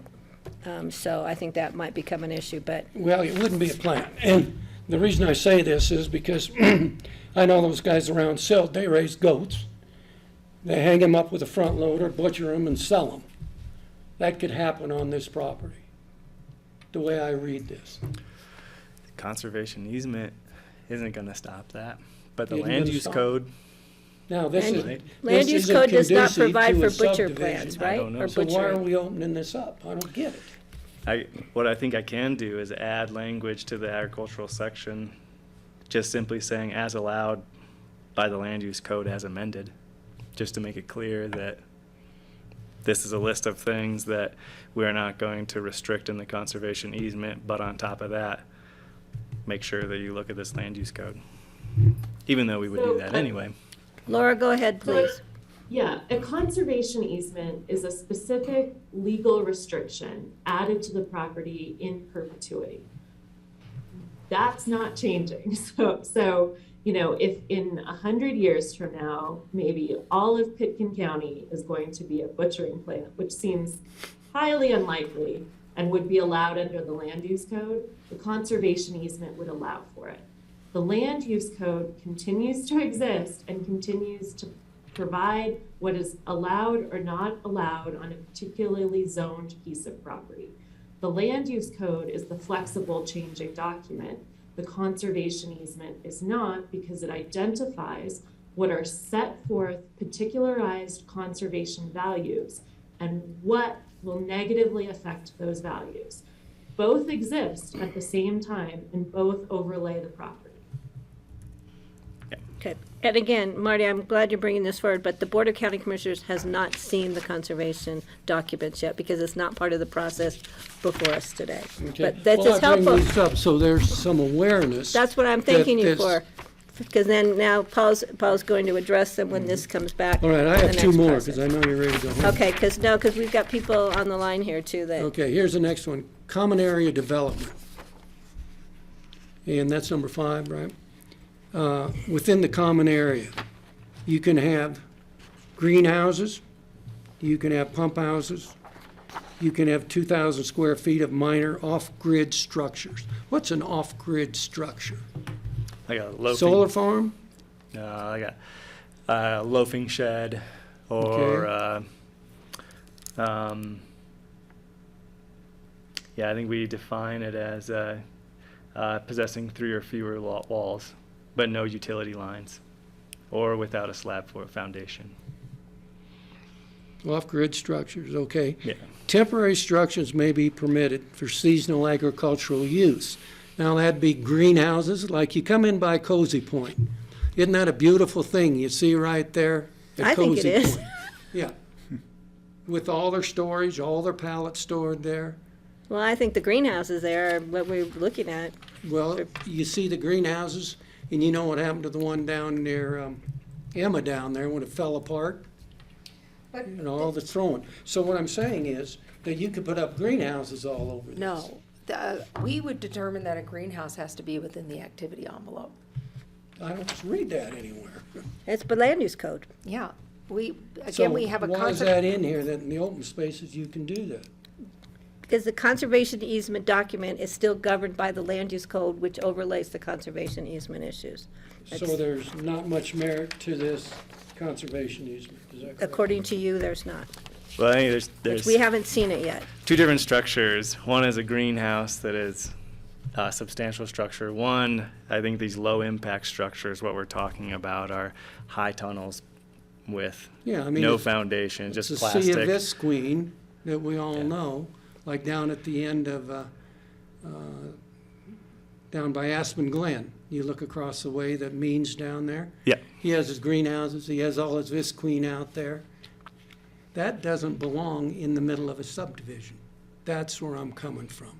And that's where I think we're making a huge mistake here. That you buy land in the middle of a subdivision. This one you didn't buy, you put the easement on it to get the points to do the subdivision. We have Deer Creek next door doing the same thing. So what bothers me most, I'm in between it, but that this was an originally subdivision. Most of it down there is pasture and open space. And when I read this, it's taking that away, thinking that raising radishes and pigs and goats is a wonderful thing. It might be, but not in the middle of a subdivision. And you can ask a good rancher down here, what happens when you raise animals in the middle of a subdivision confined to a small plot farm known as Old McDonald's. They made fun of it in 1600s. They made a nursery rhyme out of it because it was bad. Steve, would you like to speak on this? Well, I think that anybody in the Fitzgerald subdivision, is that what it was? Yeah, exactly. Fitzgerald, Mhm. probably would be allowed to plow their pasture up, and they would be allowed to do a vegetable gardening operation on any of those, or they could raise goats. I mean, most of them have a few horses, but they would be allowed to raise something else. And that could lead, in the case of hogs or chickens, well, horses smell too if you get too many horses in a small area. There are odors associated with raising different things on farm ground, and that sometimes leads to conflict with the neighbors. And that could happen on any one of the parcels on the Kent Ranch that was subdivided. But when I read this, that just from the other pieces of ground that you control, you're sort of promoting that. Promoting this. But it is agricultural uses that are allowed by the conservation easement. And That's, within the code. yeah. So I don't necessarily think we're promoting it. We are in some ways allowing it, but in a lot of ways, it still has to come back for further approval or changes to the conservation easement, which are not easy to do. Well, I think the conservation deed or the conservation easement overlay really needs to be rethought. It hasn't been thought yet, because we haven't had a chance to Well, think it's about printed it. out right And here. sir, there will be a public hearing process specifically to the conservation easement. And that point, the will board will come have a here. chance to have reviewed it. It's not part of this process today. In But this- no, but thank you, Marty, because now we've got food for thought for for Paul to, when we're creating the document that will move forward on the conservation easement, he's got notes, we can definitely address your concerns. And so One more quick thing. Yeah. That, somewhere in there I read that he's gonna put in a sprinkler system, which I agree with, to conserve water. But then they're gonna put in a pond for fire protection. Mm-hmm. Does that have to be completed before final plat? Leslie's saying no, it doesn't. Before final plat? No, because we don't have a final plat yet to complete it. We don't have a subdivision until we record the plat, and we don't have, the applicant or anybody else, if they were to buy the property, doesn't have the ability to move forward until the plat is recorded.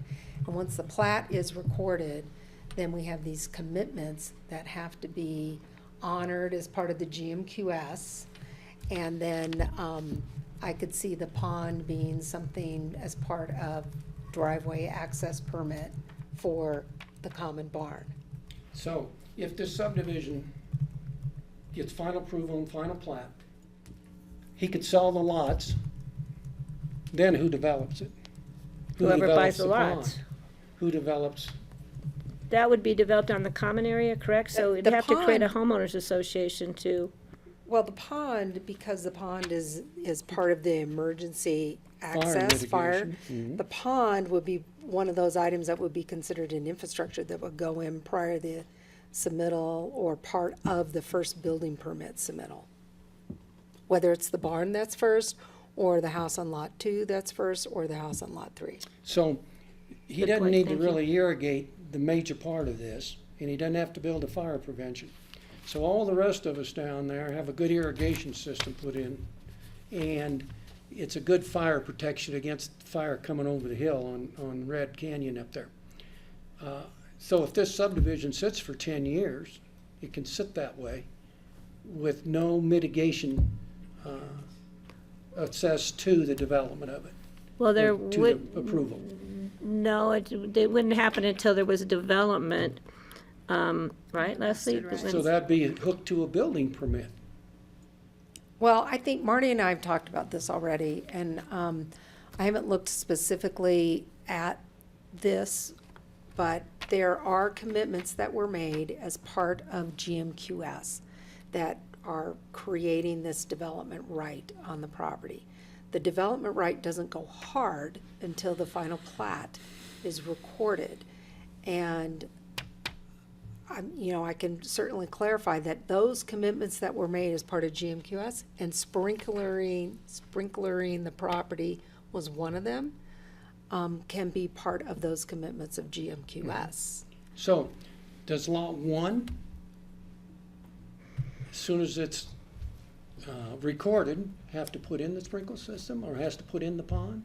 Or if he sells lot 3 first, No, does that man have to develop it? That's what I don't get this process. It's in the common area, isn't it? well, the pond is an emergency utility that is linked to development. He gained points by putting the pond in. This is what I'm saying. Without having it, how do you get the points? I need to look at the GMQS commitments, and we have a GMQS covenant, and we'll look at that and we'll link those up. See, I just see That's the, a good, no, that's a good point. Yeah, I appreciate your, Yeah, no, I just that's a see good the point. hole that I can see Yeah. right now, that But, so we will clarify that, but I know Bob is chomping at the bit to clarify these things, and we do have other people, I don't know if they want to comment, but Marty, thank you, and we will have a second reading with another public hearing it's so good to be back. on the 25th, and I'm so glad you're back from Arizona. Good to see you, Thank you for Marty. your time. I Thanks, appreciate no, it. thanks, Marty, we appreciate. Can you get through there? So, Bobby or Grafton, if you want to come forward, I'll let you comment, but we do have other people, but if you just want to clarify, I'd like to Just clarify quickly, something be- about Marty's thing, because it kind of answers one of his questions. no, you need to be on mic, but, Could we finish the public hearing and see if others want to yeah, speak we'll do that, but I'm first? just bringing them up to the table. We have members of the public that may be online wanting to speak. Thanks, Steve. Is anybody here that's online or calling in? You need to press *9 to raise your hand.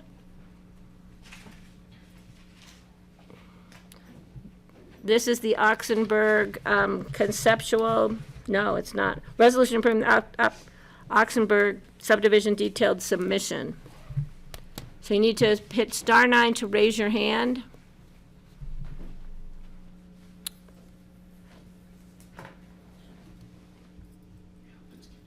All right. Seeing nobody raising their hand at this time, I'm going to continue the public hearing until the second reading on the 25th of May.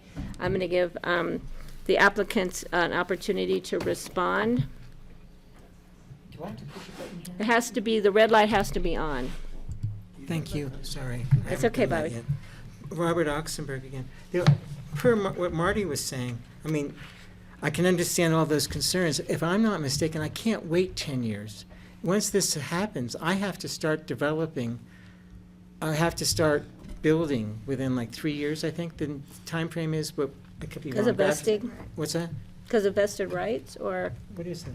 It's within the, yeah, It- it relates to vesting. Yeah, and the thing is that Your before. activity, and then your activity envelopes expire after 10, they elapse at 10, right? Yeah, okay, so before I can submit, the way supposedly we wrote this up, before I can go for a building permit, which I have to do within 3 years, I have to put in the pond, the fire mitigation, the sprinkler systems. So it's So you know, not, when you tap your hands, it I'm gets sorry, picked I'm up by the sorry, I'm mic. sorry. So I'm not, I can't wait 10 years. It's not like it's open-ended. I have 3 years to do it. I'm already working with Grand Junction Pipe and Grand Junction on the sprinkler systems, and I've already done them on most of 1 and all of 3. But I want to extend it down towards Marty's, the irrigation down to his meadow, because it's part of it well, that's part of 1. Everything else on 1's pretty much covered. And then the common area. But anyway, all of the, Okay.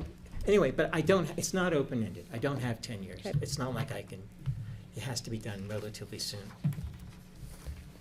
All right, any other comments from the applicant?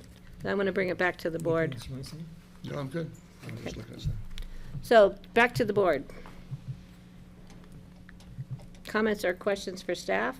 Steve, did you have? So, just to be clear, the conservation easement is not coming back to us in the second reading.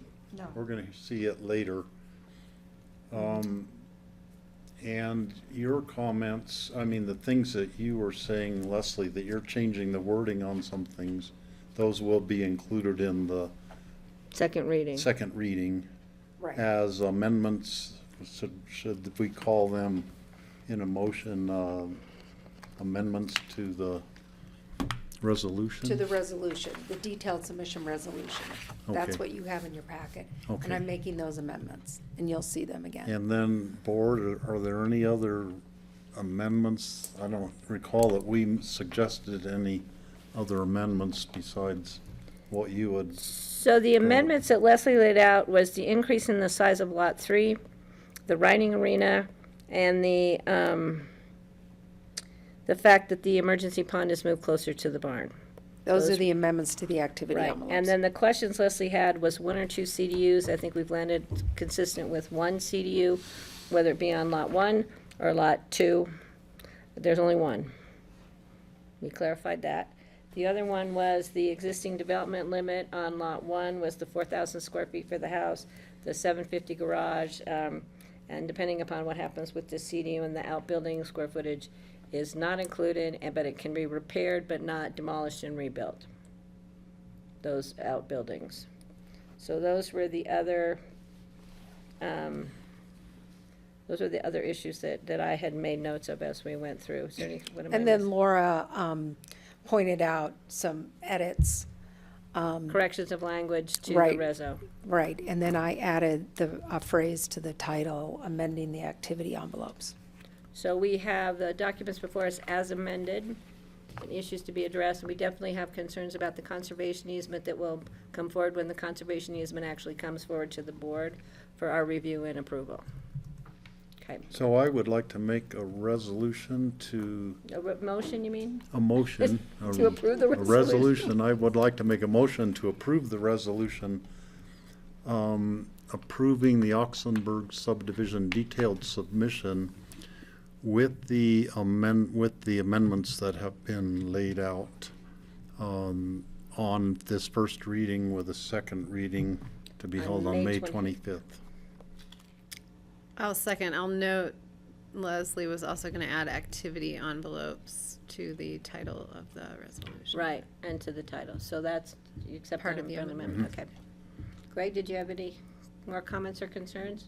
Marty, again, thank you for coming back from Arizona. Gonna get too hot down there. So I'm gonna look at the board for all those in favor. Please signify by saying aye. Aye. Motion passes 4-0. Thank you, gentlemen. Thank you so much. And we'll see you on the Everybody. 25th. And thank you for agreeing. We have a really crazy day on May 11th, so we looks that way. appreciate. Can I ask Paul a Appreciate it. question? Yeah. Is it possible to have the first reading happen on that day of the ordinance for the conservation easement? I think so. I was just Maybe trying you to figure guys- out those I'll keep that as a dates. thought. Well, let's throw that out there. And I haven't looked at the agenda for the 25th, but we've moved a lot of stuff from the Yeah. 11th to the 25th. I think if not, definitely June 8th. Well, just to this is just detailed submission. They'll still come back for a final plat review. Okay. So That's we get when to the come back conserva- again. Okay. So- And at that point, I think would be the That would appropriate be- time to be reviewing the final language on the Okay. conservation easement. That's a good That's idea. very helpful. So Thank there you. is one more step in the process. Okay. Anyway. So, thank you. Great. Do we have a deputy county manager online with us by chance? Oh, there he is. Okay. There he We is. have open Yes, discussion now, You woke him gentlemen. up. All right, thank you. Past 4-0, so you're good. See you later. I was listening intently. Okay, so I have one open discussion item. I know, he's like. That's his That's Delta his Winery. Yeah. Yeah. That's I'm gonna retire over there and tend to his grapevines. He doesn't know that yet, but. So I have one item just for clarification. Next Tuesday, Steve will be out of town. We still have nothing for the agenda on Tuesday. So are the three of us willing to cancel our work session on Tuesday? I'm happy to. And Kelly I was is, trying to be creative, site, like go tour the FAA tower. well, the FAA or- is, we looked at, kind of talked about that, and, because of COVID, they are still restricting, but you can always set up a private tour with Dave. And maybe know. take the kids. So. I'm is not there- taking my kids. Is there any other items No, the that's board fine. can think of for Tuesday? Because now it's a little late for staff to put any major projects together. Nope. Okay, so Charlotte, I know you're listening. We are canceling, and Rich, we are canceling Tuesday's work session. We'll let grassroots know that, and staff. Okay, any other items for open discussion? Just briefly, we talked yesterday about just if anybody wanted to write letters, or if we're going to write any letters to the legislators about the transit ozone measure, which would free up funding to create free bus service in the busy summer months. And then there's the bill, it's mental health services audit. From what I'm told, they think they're pretty likely both to pass. So I don't think it's a desperate attempt to try to convince anybody, but it couldn't hurt. When are they being heard? Because I don't think we have time to put together a countywide letter. We And probably can't do a countywide letter. I think I think it's tomorrow afternoon, maybe the RAFTA one, or I could have that backwards. But I think it's tomorrow afternoon is the transit ozone. Because I know you sent us the other one about the public health. I've sent the them mental both. health. I think you have them both Yeah. somewhere. Just thought, take a What's the look and number? see. 182 is one of them, and then 12. I'm sorry, I don't have it in front of me now. I have Should, but I don't. 428 at 1:30. We drug it out just so you could get back. Oh, look at that, yeah. I told you I'd come back. So, we are canceling Tuesday, Okay. the whole day. He's like, great, I'm gonna be in Jamaica. Cancel away. Are We're you? all going to Jamaica. No, he's He going. We're all will be, going. yeah, he's like, By what the does way, he we're all care? going with you because now we technically can all go with you. So No, that's sorry, easy. Doug. That's good. Then you can't miss anything. Right. So, and Greg just passed on some items, the ozone bill with RAFTA and a mental health bill. Remember when, I think one of the hearings is tomorrow. One of those hearings is tomorrow, but I thought it was the ozone, but it may be the mental health services audit. I sent the articles to everybody, but they're all on their own. We're not gonna try and Kelly, do pull you up have open discussion? county letter. Just but- quick, to follow up on the CCI thing, so if I draft a letter for your review, will you have an opportunity to look at it? Well, during By the meeting, I midday. sent a letter for your review. Oh, okay. To edit. I don't So think I if you got want to it. take that Okay. It was a Google share. I'll double Okay, I'll look for it. check. Great. I hope I did. All right. And if Or you I could- s- if I you could shared just- it with someone. Can you just, Hopefully by maybe by midday. If you guys can you can just look send for it to me in a tomorrow. normal pathways? Because sometimes Google Share doesn't let me in and it just Yeah, frustrates normal me email works great, yeah. to no end. But That's you've already happened to been in me touch with too. them, right? Or have we been in touch with CCI just to John has had register our? discussions Just and, a brief heads up that we're, of what our concerns are. And I think the timing on that was good because they are having an emergency meeting Friday. And so I wasn't sure our letter was gonna make it in time, but we were able to at least have the discussion, let them know a letter's coming and they can respond to it. I at think an that point. apology There from is whoever interest told from the the joke press on it. needs to be made. Who has now been reprimanded for making the joke, but I think a public apology. And there's been some explanation, but I still think we need to voice our concerns and that we are going to seriously be considering our membership in the future. Because we've been talking about that for a while, As long as I've been here. and give them a heads up on that. So, yeah. Showing I shared it with you, Okay, so. I will find it. Hopefully, I'm pretty okay. savvy. Thank you. Yeah. All right, anything else for open discussion? Nope. Seeing none, guess what we need? A motion to adjourn. I will take it, I will take it. All those in favor, please signify by saying aye. Any discussion? No, we're not discussing it. I do want to thank the I'll board invite members. anyone to join me at the drag show that will be at Taka this Saturday. That I'm going Top to Fuel watch. I think dragsters? it will be really fun. I know, they have, oh, that's, talk about ozone. Do you know what dragsters are? No, really, they allow Nitro, that? nitro. No. I'm talking about like, drag queens. What time is it? I think 8:00. What's 8 o'clock at night? Yeah. You're taking your children to a drag show? No, at I'm 8 o'clock? not. I'm going by myself Call me. and friends. Okay. I think just you and your wanna- friends should I have wanna a good thank time. staff. I We want have to vote. I'm on the cast, Oh. didn't I tell you? I want, do cool. we need to vote? Do I have a motion? I mean, I don't want to adjourn yet because I still want to thank Oh, you we're for still being here talking, today. okay. I want to thank people for coming in today. I really appreciate that. Okay, I'll call the question. All those in favor, please signify by saying aye. Aye. Aye. Thank you, Grassroots. Thank you, And you're Andrew. welcome. Thank you, John, for rushing back over to us, and we're done. Thanks, Rich. Thanks, guys. Thanks, Rich.